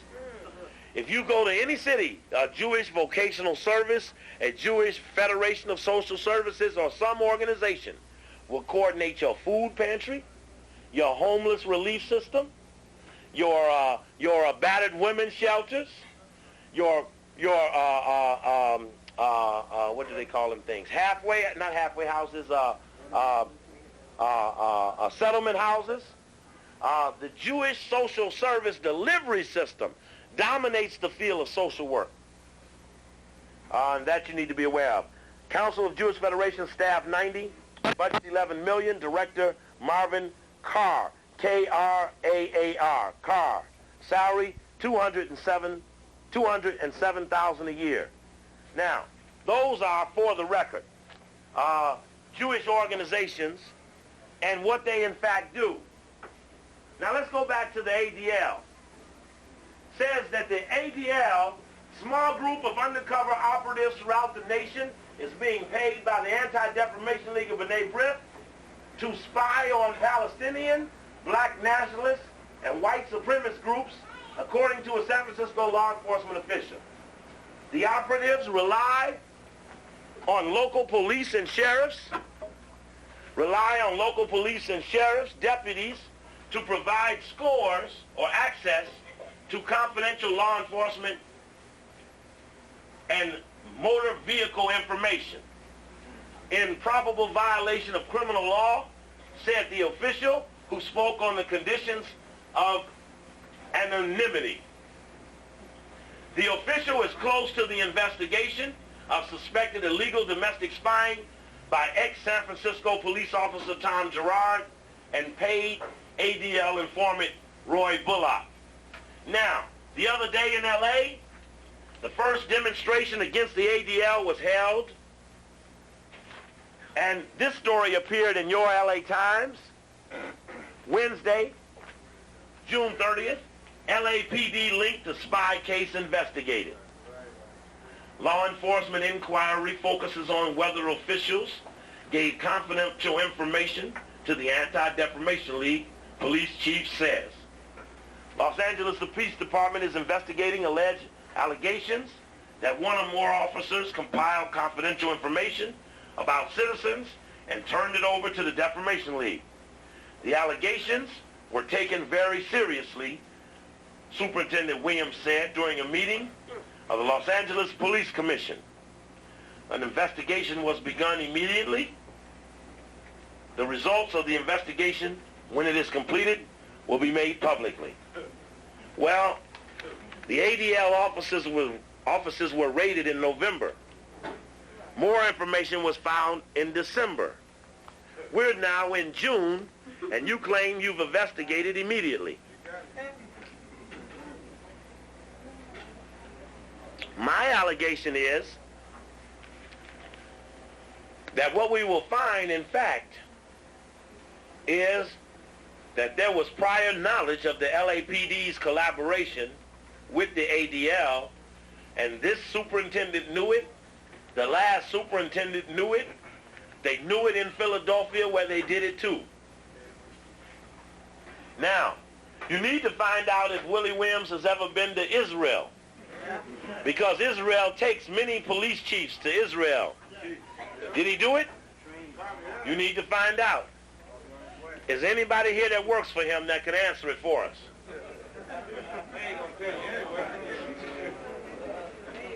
I need for you to listen to a radio show tomorrow night at midnight. Is that correct? Tomorrow night at midnight? On what station, Brother Mike? 89.9 on the FM dial. KCRW. Mike, the master mixer. Yes. Mike welcomed me in his home yesterday where we mixed a little Coakley, which he'll mix with a little music, and at midnight tomorrow night, while you watching Showtime at the Apollo, you can put Mike on. Appreciate you, brother. Thank you, brother. Police Commission President Jesse Brewer. Is there a black man? What's to him? Negro? He's ex-policeman. He used to be the chief. Used to be the deputy chief. To Gates. Ooh, shit. Damn. Anyway, it says he echoed Williams' comments and members of the Arab American group who have, in fact, I'm going to take that chair there. Can I have that chair? Who have pressed the department for action on the charges, said they were cautiously gratified by the promise of action. This is the first time that we've heard from the commission that there is an investigation.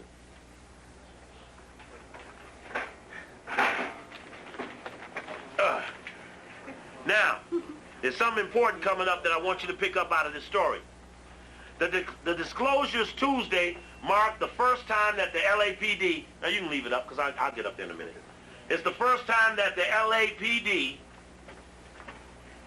publicly acknowledged that it is probing charges that at least one officer within the department may have turned over confidential information to the Anti-Defamation League or to an investigator who worked for the group. Those charges grew out of the San Francisco investigation.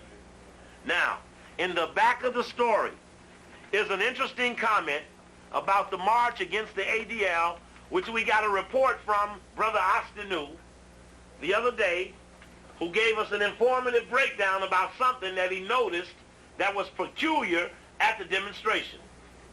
And it's mentioned in the back of the article. It says, Merv Dynamite, who with Alderman Farrell, ex-Alderman Farrell, had come out against the ADL, and Merv Dynamite was asking for them to be investigated, which I hear many people felt was rare. And it says that Merv Dynamite and Farrell asked for the investigation to be conducted. It says that Dynamite urged the department to investigate the charges, saying that they undermine the confidence building that the commission has embarked upon with considerable success. Members of the group that addressed the police commission Tuesday said that their fears about the LAPD surveillance were heightened by what they considered suspicious police conduct at the rally last week. Demonstrators gathered outside the ADL headquarters in Westwood. What's that address? 10495 Santa Monica Boulevard. 10459 Santa Monica Boulevard. Hold it, say it again. 10495. 10495 Santa Monica Avenue. Boulevard, what floor? We were outside. I don't know. Okay, we need to be inside. Now, demonstrators gathered outside the ADL headquarters in Westwood last Tuesday. Bada said he accused the LAPD of sending a plainclothes photographer to take pictures of the protesters. Bada said demonstrators knew the photographer was a police officer because they had seen him earlier in the day riding in the car with the LAPD. They use them all the time. Those of you that were there at the demonstration told me you saw that policeman shooting those pictures of the demonstrators, didn't you? The point to that is that if they were sent by the LAPD, then how can they investigate themselves when it comes to the ADL? Because if you're lawfully demonstrating in front of a location, to shoot your picture is of no necessity. Why does the ADL says they're fighting anti-Semitism. So the ADL has license plates on citizens. If you're fighting anti-Semitism,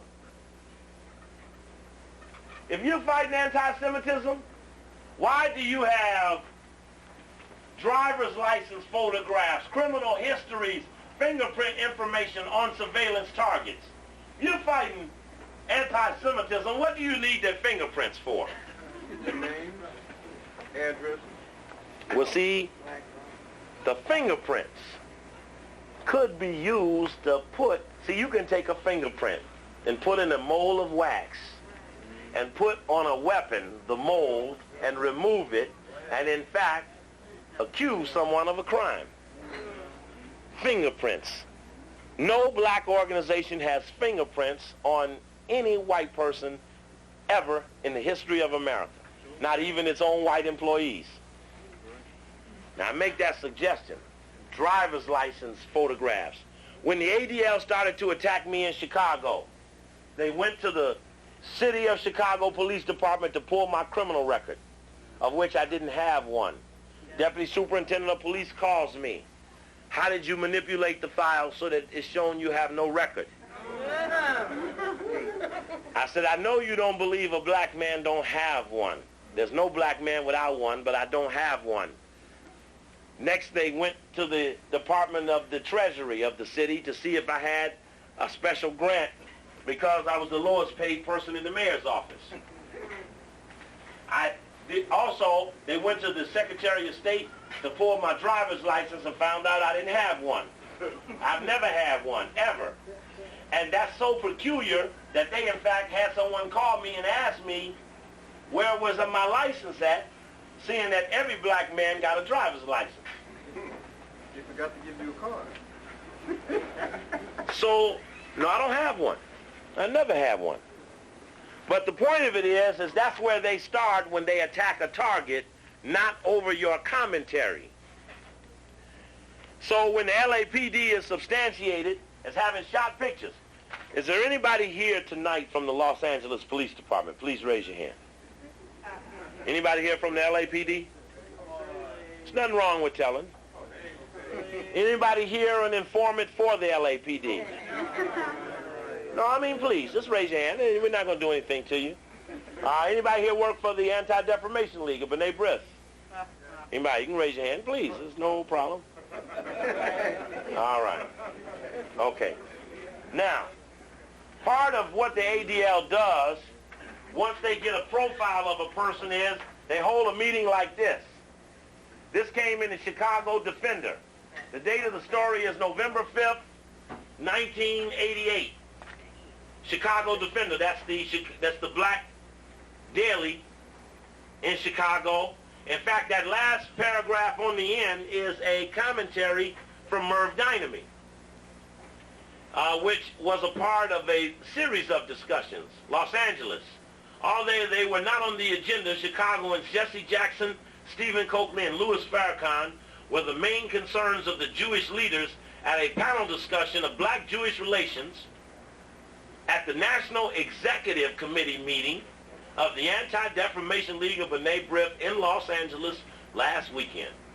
This is the National Executive Committee meeting, bringing up the names of 3 guys who live all the way in Chicago. It says, panelists were Congressman Julian Dixon, Mickey Leland, Melvin Levine, and Shirney Bromberg, director of the ADL's Community Service Division. With his opening remarks, moderator Thomas Hamburger, a member of the Chicago ADL Executive Committee, set the tone for the ensuing discussion of the workshop theme, Black-Jewish Relations, Where Do We Go From Here? You see, every time there's a Black-Jewish Relations meeting, the reason I'm showing you this could be any meeting, as brother will verify. Never is the name of a white man brought up as a source of discussion about a disagreement, because black people don't keep names of the Jewish people. So outside of saying y'all in South Africa, there's not much said about perpetrators against black people. But the Jewish people call the names. And then they go get people and say, now I want you to repudiate these people. It says there, the Jewish community agrees that we can agree to disagree on some matters like affirmative action, quotas, and our reservations about Jesse Jackson, Hamburger said. But we don't understand is the silence of black leaders in reference to Stephen Coakley. It pains us and mystifies us.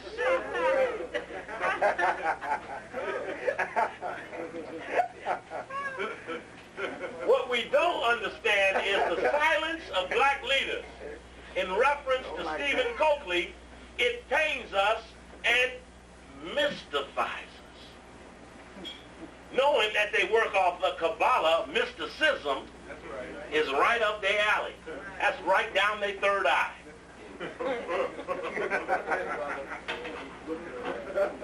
When they went to the other people in Chicago and around the country and asked them to condemn Steve Coakley, 2 things happened. Either they said, boss, look, the guy, see, I was at the lecture the other night, he busted on Ralph Williams for delivering that 3-day notice on his apartment for that West Brown Realty Company, because he was out there talking about the boule, and even though they know where he is in town and could have called him and say, we want you out of the apartment that we gave you, they just tacked the 3-day notice on the door with a nasty little note with a Ralph Williams has the signature on it, letting him know it's what he's saying that's getting him in trouble. You see, the black leaders know that Coakley will talk about your ass. That's what I'm saying. And because Coakley will talk about you, there was a mystifying silence about Coakley. And the dialogue was, look, boss, I need to take a ride on this one. Because he'll ruin me in the black community if you make me use my profile in busting him, because he'll bust on me back. He's pretty strong with the documentation part. Go ahead. That's right. Congressman Leland, who had not heard of the Coakley incident until some weeks ago after Coakley was fired, need a pointer. After Coakley was fired, show you right, that's the honor of the African pointer. Until some weeks ago after, he had not heard of Coakley until some weeks after Coakley was fired from his City of Chicago position, reminded the audience that most people outside of Chicago did not know who Coakley was. And while it may have been important to the Jews, blacks had more urgent problems on their agenda. That's right. He walked right out of that meeting and ran right into a mountain. And was a Jewish congressman named Abrams that led the search to find them, and I was told that some of those people were alive when they found them. Remember what he was trying to do? He was saying they're starving Somalia and Ethiopia 3 years before you had your Mogadishu incident. The two Jewish panelists, Levine and Bromberg, wanted to know why more black officials did not repudiate Jesse Jackson's 1984 Hymietown remark and alleged anti-Semitic statements by Minister Farrakhan. If Jesse Jackson articulates the pain of the black experience, he does not represent the higher aspirations of his people as Martin Luther King did. But remember, it was a Jewish financier named Levinson who laid down the big bucks and even wrote Martin's speeches. He was the communist that Hoover was monitoring Martin for, who lived till he died while Martin was murdered. I think black elected officials tend to be offended when they must defend other people's conduct, replied Congressman Dixon, obviously annoyed at the comments. Look, quote, we all look alike, but we don't all think alike. We're not monolithic. I can only speak for myself. If you want to know what others think, ask them. I have never, ever been invited to a black-Jewish dialogue. Seeing that I am one of the most profound on the Jewish question, I don't understand why they ain't never wanted my enlightenment in their meeting. But the success of the meeting depends upon a great preponderance of ignorance. For only the ignorant would even sit down with a fake Jew.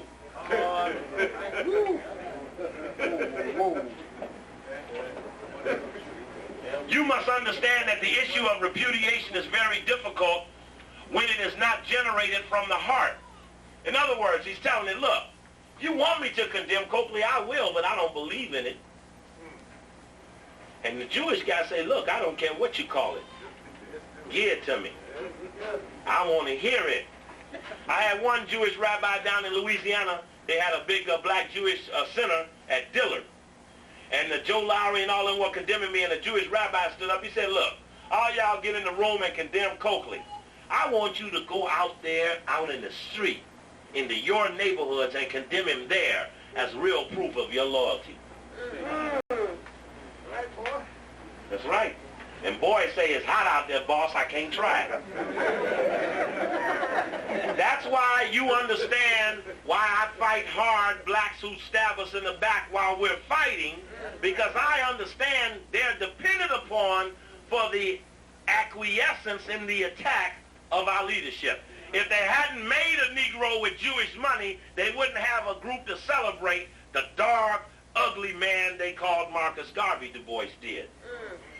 W.E.B. Du Bois, strongly influenced and controlled by Jewish leadership, including Joel Spingard, who was proven to be a spy for the U.S. government, who was the leadership focal point, mentor for Du Bois, and readily condemned Marcus Garvey each and every time they asked him. The politics of repudiation have been going on for quite a while. Congressman Levine noted that he's still working, ain't he? He's still there, ain't he? Noted that there were many examples of cooperation between the two ethnic groups, that Jewish and black congressmen have been highly supportive of each other's most important foreign policy goals, i.e. the aid to Israel and sanctions against South Africa. And he's correct. Outside of Gus Savage, now former congressman, none of the Black Caucus ever voted against aid to Israel. And the reason they could vote $4 billion for Israel and $600,000 for all of Africa is because you have never pressured them on the subject. Look at Africa. Look at the what? South Africa against South Africa. Ain't that something? And in fact, every time a Jewish magazine talks on black-Jewish relations, it's a small B. Together, we have resisted legislative attacks on civil rights. Sorry, that's wrong. We have resisted them effectively. We must continue to stress the importance of this coalition. But the California congressman also expressed his reservations about Jesse Jackson. Quote, I believe that it's fair to conclude that Jesse's past record on Israel and on Jewish concerns has certainly not been characterized by an extraordinary sensitivity. And I think that we should be concerned about his political activities have energized many who are seen as not only hostile to Israel, but perhaps even the Jews in some parts of this country. Let's go back. Jesse Jackson, under his breath, calls him Jaime Town, which means that he, like most moderate Negroes, under their breath, really might not like him. But because they dance for the money, I dance for the money, I dance for the money, and I'm sure going to get some more. Because they dance for the money, they stifle what might be their true feeling. I'm only saying that probably deep in all of their souls is the same level of resistance. It's just their compromise when it comes out to reality. It says in an interview following the panel discussion, Congressman Dixon, who earlier expressed admiration for the way Jews organize and how they support each other in business activities, was asked if he felt that his attempt at dialogue was one-sided, inasmuch as there were no opportunities for blacks to express their concerns about the behavior of the Jewish community. Now we done finally got a reflection from where? Where were we at? Remember where we're at. We're in the National Executive Committee meeting of the Anti-Defamation League. And what we found out that they took a group of blacks in the meetings and the blacks never even had a turn at bat. How you gonna play baseball with just the top of the inning and not the bottom? That's like trying to... Yeah, that's sure you're right. So, yes, it was, he replied, but I see nothing wrong with Jewish groups talking about Israel. However, I do wish an equivalent number of black groups were talking about foreign policy in Africa. Well, however, that's relevant. But the point of it is that they jack these guys up behind the scenes. And when they jack them up behind the scenes, then we don't get any power out of these dialogues because the dialogues are filtered with anti-black activity. Pastor, come on up here and let's talk. Let's talk. This brother has agreed to come here tonight to talk to us about black-Jewish relations in Los Angeles. And I want to have him, you would like to sit? Well, however. Standing's fine. Okay. I'll probably propose a question or two, just as background. And Pastor, I had you know him. I'm really sorry. Okay. Pastor Emmanuel Purnell. Right. Of the Kingdom of God headquarters. The Kingdom of God headquarters. That's a big, lofty title. And we're glad to know God got many headquarters. Right. Including his. Okay. All right. And brother has been involved in black-Jewish relations here in Los Angeles? I've been involved in the Interdenominational Ministerial Alliance where all those things come in. Right, because, and that's important. He said that because in Chicago, when the Coakley thing came, they went and got the Catholic Archbishop, what's his name, Bernardine. They got Sterling, a guy named Sterling, who was like the main Protestant man. They got an Episcopalian guy, Frank Carey, Pastor Carey, and they formed a ministerial alliance on the Coakley question. And what he understands is that they bring these denominations together to do what sort of things? Well, for one thing, I would say that the whole thing is part of control. And I'd like to go back into the depths of that. Because right now, for the last 2 years, I've been down in front of the United States District Court claiming and actually pointing out that the religion of Judaism permeates the whole government. And here's how they've done it. And that gets all of us.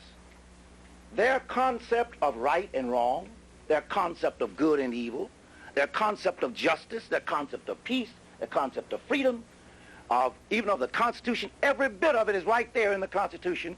And when they have you to swear to preserve, protect, and defend the Constitution, they are automatically having you to swear to preserve, protect and defend Judaism. In fact, they say, as Reardon did, I do solemnly swear. Solemnly, yes. Solemnly, Yes. remember. But now, And Reardon did it, too. of course, in fact, every politician, every one of them, every, I would say, school teacher, every person who works for the government, period, every judge, and I believe it or not, when I said this to the judges, the United States District Court judges, you know what they say? You're right. You're right. They are. But you know what else is really happening? And frankly, I don't know whether they might try to kill me before I get even back to the place. But so what? I'm going to die anyhow. And I've always said that I'm going to die for what is right.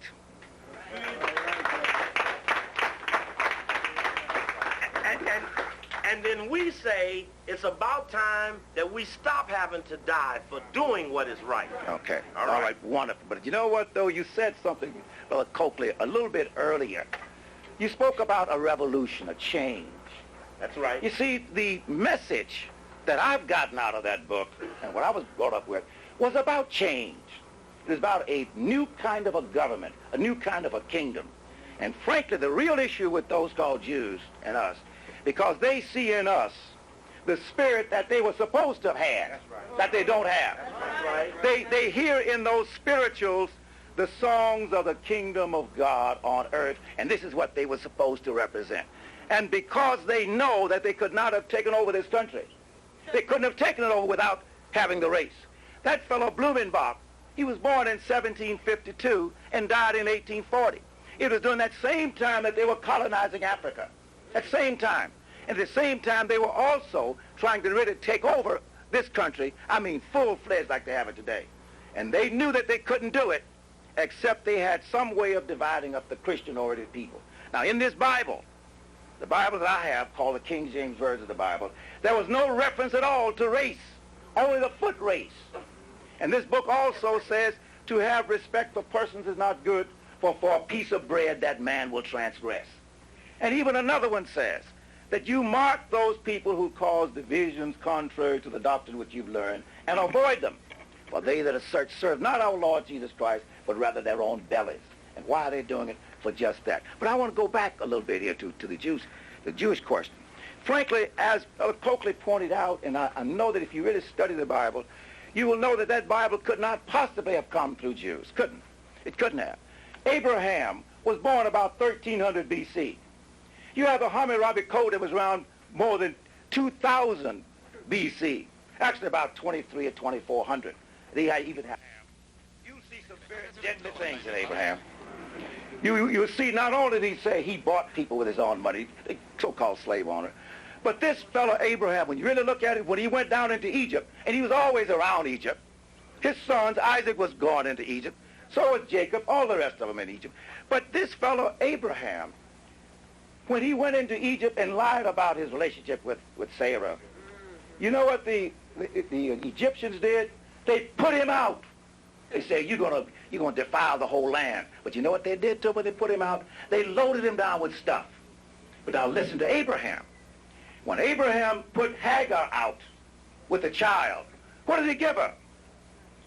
A jug of water and a piece of bread, and put him out in the wilderness. Can you see how unjust that was? But in other words, but then you look at Deuteronomy 20 and 10 tells you essentially what they do. It says, when you go up to a city to fight against it, now that's your goal, proclaim peace, come in the name of peace. And if they make you answer peace and open to you, then it shall be that all the people that are found therein shall be tributaries unto you, and they're going to serve you. And that's essentially what they have done. They lied in this fellow Peter Stuyvesant. When that group came in out of South America under Asa Levy, it's about 24. It was about 1644. When Asa Levy wanted to land in this country, Peter Stuyvesant said no because of their unchristian religion. But you know what Peter Stuyvesant didn't know? He didn't know that his boss were the Jews over there in Holland, because the Dutch East India Company was run by them. That's right. And, That's right. Tell him, Father. And so did this fellow Stuyvesant was tricked, because Asa Levy said, well, look, if we get a letter from your boss saying we can stay, can we stay? And Stuyvesant said yes. But Stuyvesant did not know that they had it. Now, I'm going to say some other things to you, though, about this race situation.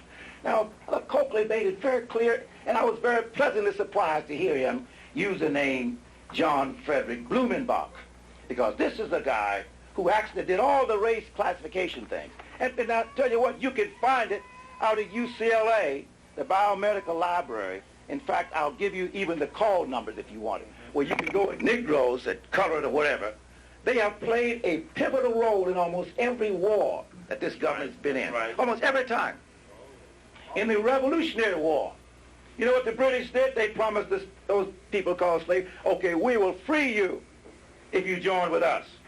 You know what Washington had come back and say, hey, wait a minute, we're going to free you, so therefore. And they did join with the revolutionaries here. Okay, but the other part, the War of 1812, same thing. But now this is where you're getting down to the time of the Colonization Society. The American Colonization Society was set up specifically to get black folks out of this country. That's right. But the other part, though, the other part, even before when the Constitution was put together, it was put together with the religion of Judaism. And you know who says that? The Central Conference of American Rabbis and the Union of American Hebrew Congregations. Right. They say it themselves. Now this particular it's on the dollar bill too, right? Of course it's What's on the dollar bill? and in God we trust, but also you have that, you have the star. Sure, it's there. The star. And them 13 stars. It's all there. But now this particular package, I've probably passed out maybe about almost 100,000 of these down in front of the United States District Court, also in front of the State Office Building. And here it's called Religious Favoritism in Public Schools. And I go down the line with this. And on the back of it, I have copies, actually the reprints of what they wrote on how they took over the whole government. They said that they ignored the New Testament and resorted almost exclusively to the Old Testament. So it's like saying it, we have proof from their own words. And there were some of those called Jews come out and say, well, look, that's anti-Semitism, anti-Semitism. Now, they started that on me back in 1972. So when I heard about this coming out, I said, well, I don't see how they can possibly keep from having my name on that list. And I know they can't keep having my name on the list. And so I'm saying to you again, when you have their own writings, well, they said it, and some of those Jews, ignorant ones, when they come up to me and charge me with anti-Semitism, I say, you go and talk to your rabbi. And when they come back, you know what they say?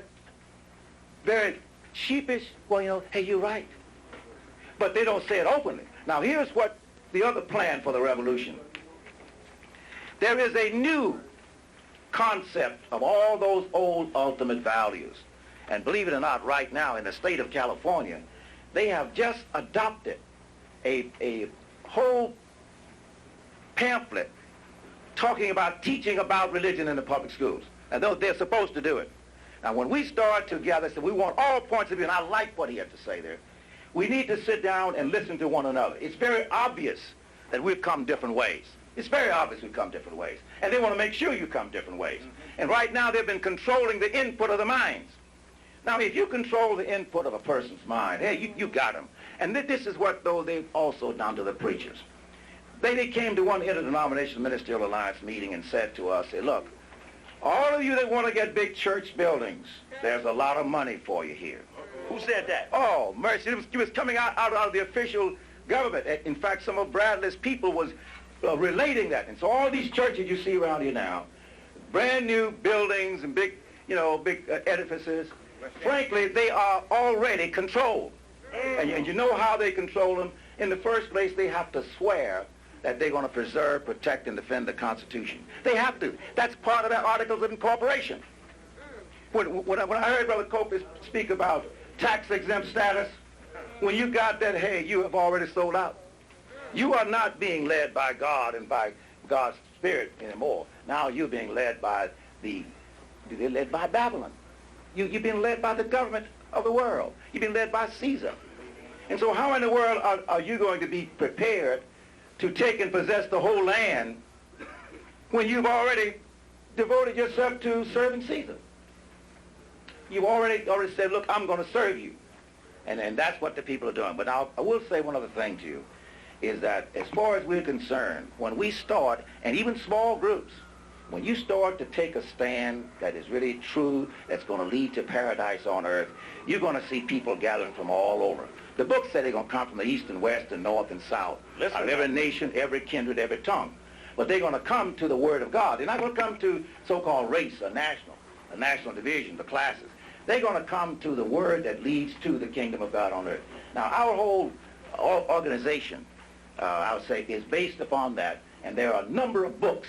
And this is the other part, one of the reasons why that I don't even look to any large group right now. When those books are received in the public schools, a new definition of God, a new definition of love, new definition of the soul, the spirit, the heart, the mind, even of the judgments. Believe it or not, those judgments are already written. It's just a matter now of a little time, and I say as the army comes together, I'm talking about the army of the saints, the army of God's people, and they start to distribute those judgments, you're going to find a lot of folks going to be running. And one of the judgments is against the world churches, synagogues, temples, and mosques. You hear me? You hear what I say? It's real. And I tell you what, when it goes out, it's going to be a lot of burning. It's going to be some burning and some shaking. And then, but when it's over, when the saints are ready, and that's the major part right now, when we are ready to take charge of the government, then God's going to give it to you. Say, okay, there it is. Just go ahead and take it. But now, if we today, though, Brother Copley, if we were told, okay, tomorrow morning, the kingdom is yours, would you know what to do with it? Would you know how to operate it? Get the tape Revolution 101. So what I'm saying is this. One of the things that has to be done first is the education, the preparation.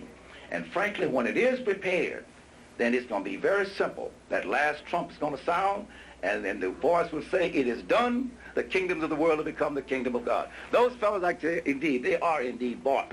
They are bought. And let me ask you, brother, who are the representatives from the Jewish community that show up at these meetings? Well, frankly, see, they have surrogates that come in. These are people that are already, like you mentioned here, that meets with them, and they tell them what they want them to do, and then they come in and do it. But I want to tell you, you can be sure that they don't like me.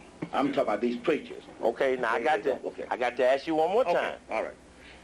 What are the names of the surrogates that you saw at the meeting? Right. See, this is name of the see, we couldn't write a Bible unless we call them John, Paul, Peter, Judas, Jesus. Right? Everybody had a name. Well, I suggested to Brother Jamal that I wanted you to be here because what I wanted to do for the brothers and sisters here were to put a few names into the arena so that they could understand that when they left here, they had focus for their consternation. Well, I want to say that you've actually called some of them already, like Chip Murray, okay, and the person who is his main bodyguard. Frankly, to me, is a goon. You know who I'm talking about? What's his name, Frank? Oh, no, I'm talking about... Butler or... Butler. Or Mark Whitlock? I'm talking about Butler. Attorney Whitlock? I'm talking about the one called himself Julius Butler. Julius Butler. Yeah. And I want to tell you a little example. There were some criticism that I had that I'm passing out at First AME Church. You know what this fellow says to me? You can't pass out these things here. I said, what do you mean I can't pass them out? All right, so then what he did when he couldn't stop me from passing them out, he went on the inside and told his people, now you take them away from the folks as they come in. I said, that's the way the old Communist Party did things. And that's exactly what they're doing now. So I'm saying that about, and I went to Chip and told him, because I know Chip, because he's in the IMA, okay? He's one of the vice presidents. But Chip says, well, let me know, come back and tell me what they did. All right, I went outside. When I got to the door, Butler had the door virtually bolted. When I said bolted, I mean he's got people standing right there. No, you can't get to him. It's like saying that kind of a group, when it comes to really following the Spirit of God or following what they're supposed to do, hey, they're sold out. There were some groups in the South, though, and I want to say this to you. Many years ago, in fact, even when I was growing up, they were not incorporated. And you don't have to be incorporated to be a church. But I want to tell you this, at one time I was. You know how and why I was? Because the IRS had challenged the words that I had to say. And one of the guys, the fellow's name, in fact, he was one of the attorneys for the appellate division. He said to me, well, he says, all right, if you tell me what you want on it, I'll fill it out so that you won't have to worry with them then, okay? So I said, well, all right, if you're going to put down that what I want to put down, okay, so I did it. But here's what happened, and this is why I say no, never again. When I went to demonstrate in Compton the kind of words that I have to say, 6 Compton automobile dealers got together and they filed a suit against me and against the organization. And when they filed a suit against me, I went into the court in Long Beach, Judge Roy Brown. And Brown read what I had stated. And he says, well, Reverend, you judge by the law of God, but I judge by the law of the land. I said, are the laws of the land based on truth? He said, I won't answer that. And then that was a big laugh in the courtroom. But you know what he said also? But because of our rules, you cannot defend yourself in the court. You can't defend an organization when you're the head of it. And so I knew right then, well, that's the end of that organization. That's the end of it. And as far as that goes, from that point on, no, they won't get me under that trap again. Because, as I said earlier, if they kill me, okay. They're not going to kill you, Pastor Parnell. It's a song I used to sing, I'm going to die with the staff in my hand. All right. All right. Thank you, brother. God bless you.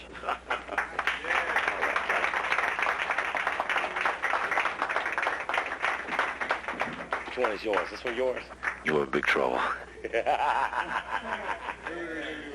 hear that? You're in big trouble. I appreciate Pastor Purnell being here. He mentioned something about, we were talking about the Star of David on the dollar bill. A very wise man brought me an article that I want to share with you. This donation bucket. We still got to wait. Don't get up and leave yet. We got it going on. I got to do the Minister Farrakhan part. I got to do the Jewish hit list part. I got to do the Cornel West part. And I got another little part in there. This is the Good Life bucket. I done passed this around for the Good Life. Please do what you can for them. Of course, you know they stopped selling food 2 hours ago, so many of us need to make sure that we cover them. I don't know how and where to start this. Someone will let it flow. This is for the Good Life Health Food Store, and we appreciate them hosting us here tonight. A very wise brother brought me this article, and he's here tonight. And I won't expose him because he don't like that. He brought me a LA Times article, Brother Ostanu, from August 15th, 1987. Wow. And the article was Engraver Surreptitiously Etched Tiny Star of David on U.S. Stamp. Right. A government engraver etched a tiny Star of David into a design of a $1 stamp last year. The first time postal officials say that a symbol has been surreptitiously placed on a U.S. stamp. Officials of the Bureau of Printing and Engraving said Friday that the mark was added by Kenneth Chipperman. Now, y'all make sure y'all do something for the Good Life. Put something in the Good Life bucket now, because we all make sure that we cover them. Says that it was done by Kipperman, who was arrested by the District of Columbia Police in June and charged with threatening the blow-up of a site of the U.S. Holocaust Memorial Museum. The Bureau, part of the Treasury Department, ordered an immediate review of the hand-engraved stamp dies after the star was discovered as a result of a telephone tip. The dies are the metal plates from which most U.S. stamps are reproduced. The review does not focus solely on stamps engraved by Kipperman. They believe, it says, the tiny star at the right of Revelle, they put it on a guy named Bernard Revelle, founder of New York's Yeshiva University. Anybody ever heard of him, Bernard Revelle? You heard of him? I'm unfamiliar with him. He's a wealthy Jew. A wealthy Jew. Okay. Might be a different Jew or one of his offspring. Revelle Toys? Yeah. Okay. It says the tiny star to the right of Revelle's lips on the stamp is not visible to the naked eye. But Polikoff said it was visible on the die from which the light green stamp, part of a series honoring famous Americans, was printed. Because millions of the Revelle stamps have been printed with the Star of David, it is not expected to appreciably increase the stamp's value to the collectors. Can you imagine? Stuck the Star of David on a on a picture, on a stamp. Thought that was interesting.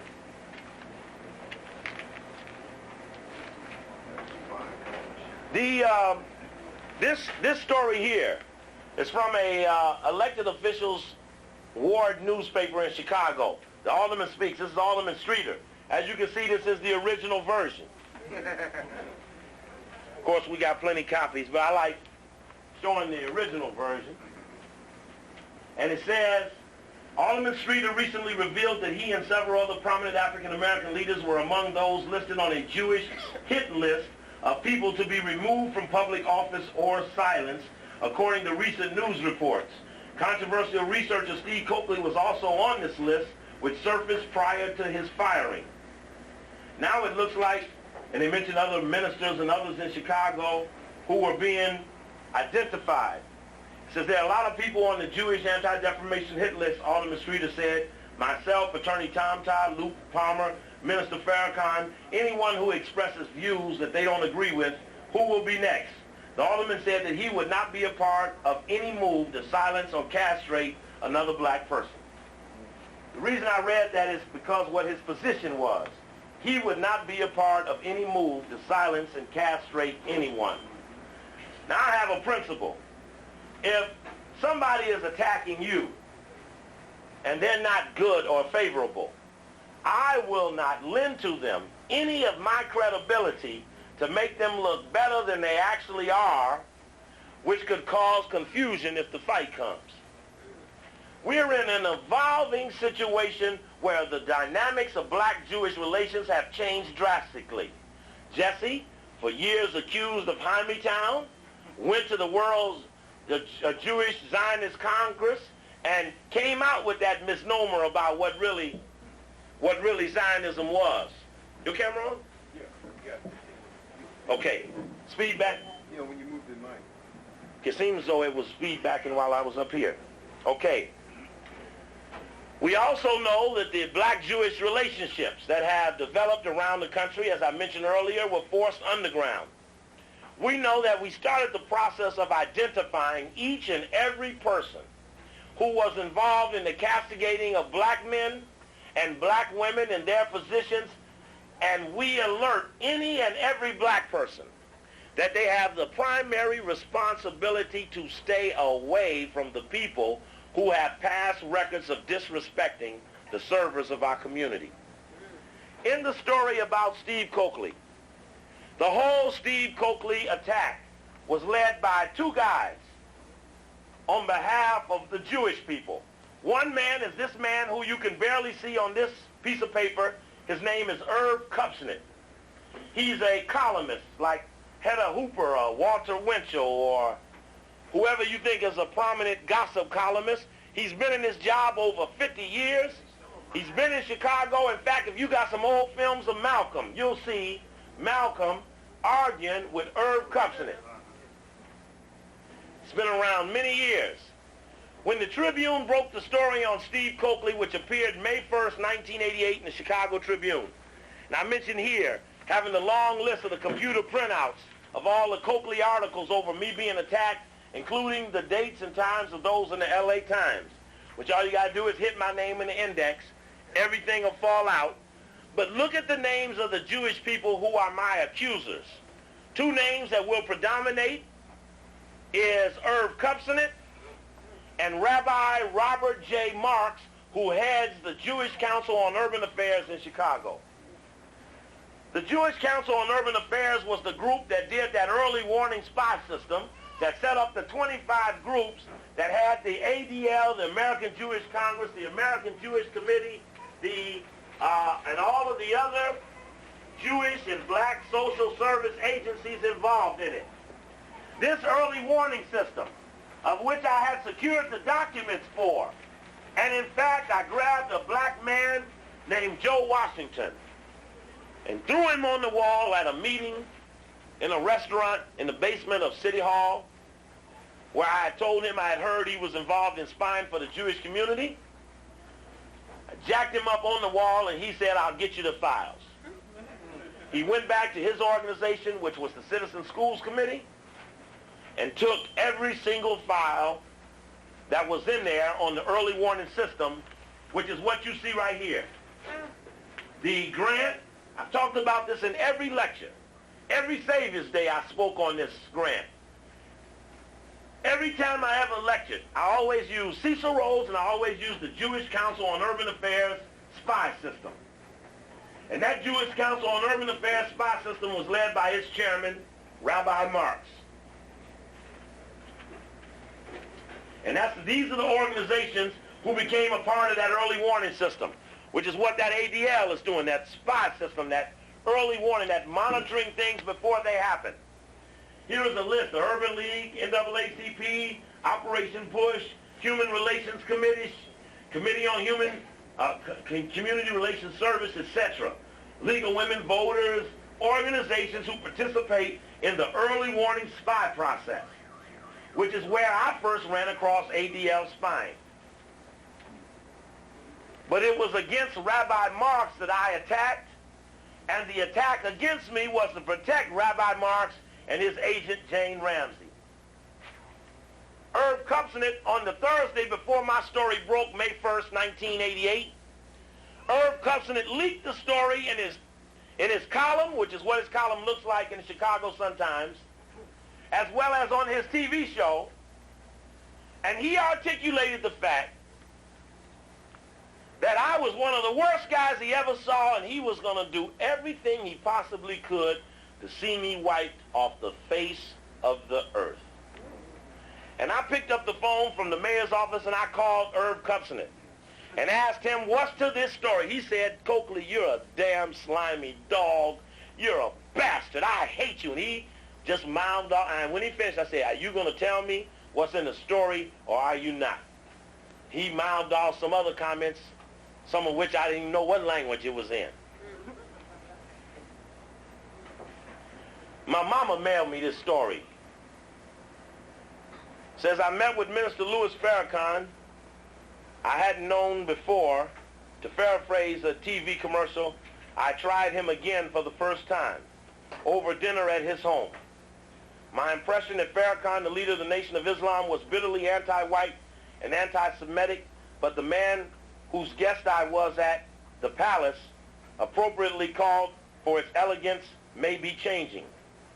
I emphasize may be changing, which I know will shock his denigrators. But that was the important message during the dinner's dialogue. I'm evolving as you are, Farrakhan said. And if I may quote from the Quran, what I used to be, I am not now, and what I am now, I will not be in the future, end of quote. And my mentor and predecessor, the Honorable Elijah Muhammad, also in evolving in his later days, as proof of that, he told me before he died that he would cease using the expression, the white man is the devil, which he had preached for years. He realized that was outdated and self-defeating, and that the crime of and killing in our community, the black man today could be called the devil. Quote, if you look at our community today and see what our people are doing to each other, and if you look at a little child sitting on a stoop being shot down by a passing car, that's pitiful and insane. You would have to say that is the act of demons. When I brought up the subject of many anti-Semitic statements, all logged by the Anti-Defamation League, Farrakhan's answer was a surprise by its lack of denial. Quote, you know I speak mostly to black audiences, he explained, and often when you speak to your own people, you are inclined to say things that you wouldn't say to other audiences. I am sure Jewish speakers address Jewish audiences do the same thing. Hence, I have said things that would aggravate Jews and other whites. Continued Farrakhan, but the charge that I once called Judaism a gutter religion, that one haunts me the most, was never said, which is absolutely correct. It was not said. And if anybody can prove I said it, I will go to the mountaintop and offer my apologies. The bottom line we suggest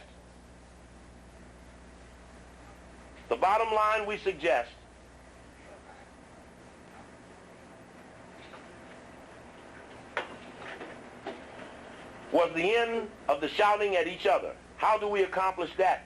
His response, you and I have more days behind us than we can look forward to. but our children and grandchildren should have a much brighter future. Thus, it would be best to them if we engage in a dialogue to resolve any differences. Question mark, end of quotation mark. He cited the time he was invited to appear on Ted Koppel's Nightline with an adversary. Quote, I suggested I would appear only if I and the adversary met beforehand to iron out any differences, and then we go on the air with some positive news. But that wouldn't make an exciting show, would it? The dinner ended with his request to have a dialogue with rabbis and Jewish leaders. That is now in the process, and perhaps we'll discover we have all evolved. P.S. Farrakhan's home is under strict security with patrols outside and bodyguards inside, none allowed to carry guns. See, he was on his eyes and ears thing. Yeah. He's checking the soldiers. How does he know they don't have guns? He's checking them. I was accompanied by George O'Hara. You might not know George O'Hara, but that's Dick Gregory's white boy. George O'Hara is the white boy that put Taylor Branch on me, that did that bad article on me in May of '89 in Esquire magazine. George O'Hara is a scumbag white boy. He was at the meeting too. Like, Cup is a scumbag, dog-ass, dog bastard white man. I think they are. Both of us were searching intensely on arrival. Both of us were searched intensely on arrival, for which Farrakhan later apologized as unnecessary. We also had to remove our shoes and don white anklets over our socks to protect the white carpeting. My final question to Farrakhan at the dinner was, quote, do we get our shoes back? Anyway, that's the end of that story. My mother mailed me the story, one of the least conscious people on the planet. Then Cup did a follow-up story. He says, a reporter's report. Some time ago, I reported that Minister Louis Farrakhan, leader of the Nation of Islam and a noted violinist, accepted my suggestion over dinner at his home that we meet privately with members of the Jewish community, to improve relations. That meeting, after schedules were coordinated, finally was held Thursday at the suburban home of Rabbi Robert Marks. This is the newsletter of the Jewish Council on Urban Affairs. This is the current state of black-Jewish relations in the city of Chicago by Rabbi Robert J. Marks. At the recent executive committee meeting at the Chicago Board of Rabbis, I was asked to prepare a summary of a report I have presented on the current state of black-Jewish relations. Needless to say, these relations are experiencing severe strains. More is involved than merely Steve Coakley's crude accusations that Jewish doctors were responsible for injecting the AIDS virus into blacks. And it goes on and on and on and condemns Brother Steve. Any black person in Chicago knows that Rabbi Marks is persona non grata in the black community. Irv Kupcinet is persona non grata in the black community, based upon their history. I know the brothers got the early warning documents because I took it over there and did it 8 different times at Savior's Day, so I know they know who the people are. I make a suggestion to you. In fact, I remember showing the tape about me being on Charles Kurrof's show. And on that show, Sunday Morning Live with Charles Kurrof, you see Rabbi Marks on that show calling me every single name in the book. Now, if I was attacked tomorrow by the Jewish community and I stumbled and fell and hit my head and died, and I had encoded a set of instructions that dictate who's to be fucked up if I even get hit by a piece of cotton, and if Rabbi Marks and Irv Kupcinet were on the list, will my followers be confused by who they had dinner with? Hell no. I will always make sure, I don't care what a person's motivations are, when it involves whether this aspect of our struggle survives and dies, I will fight anyone for giving credibility to the attackers of our operation. I have sent word that I want an explanation. I don't have to get one. I know just what to do with or without it.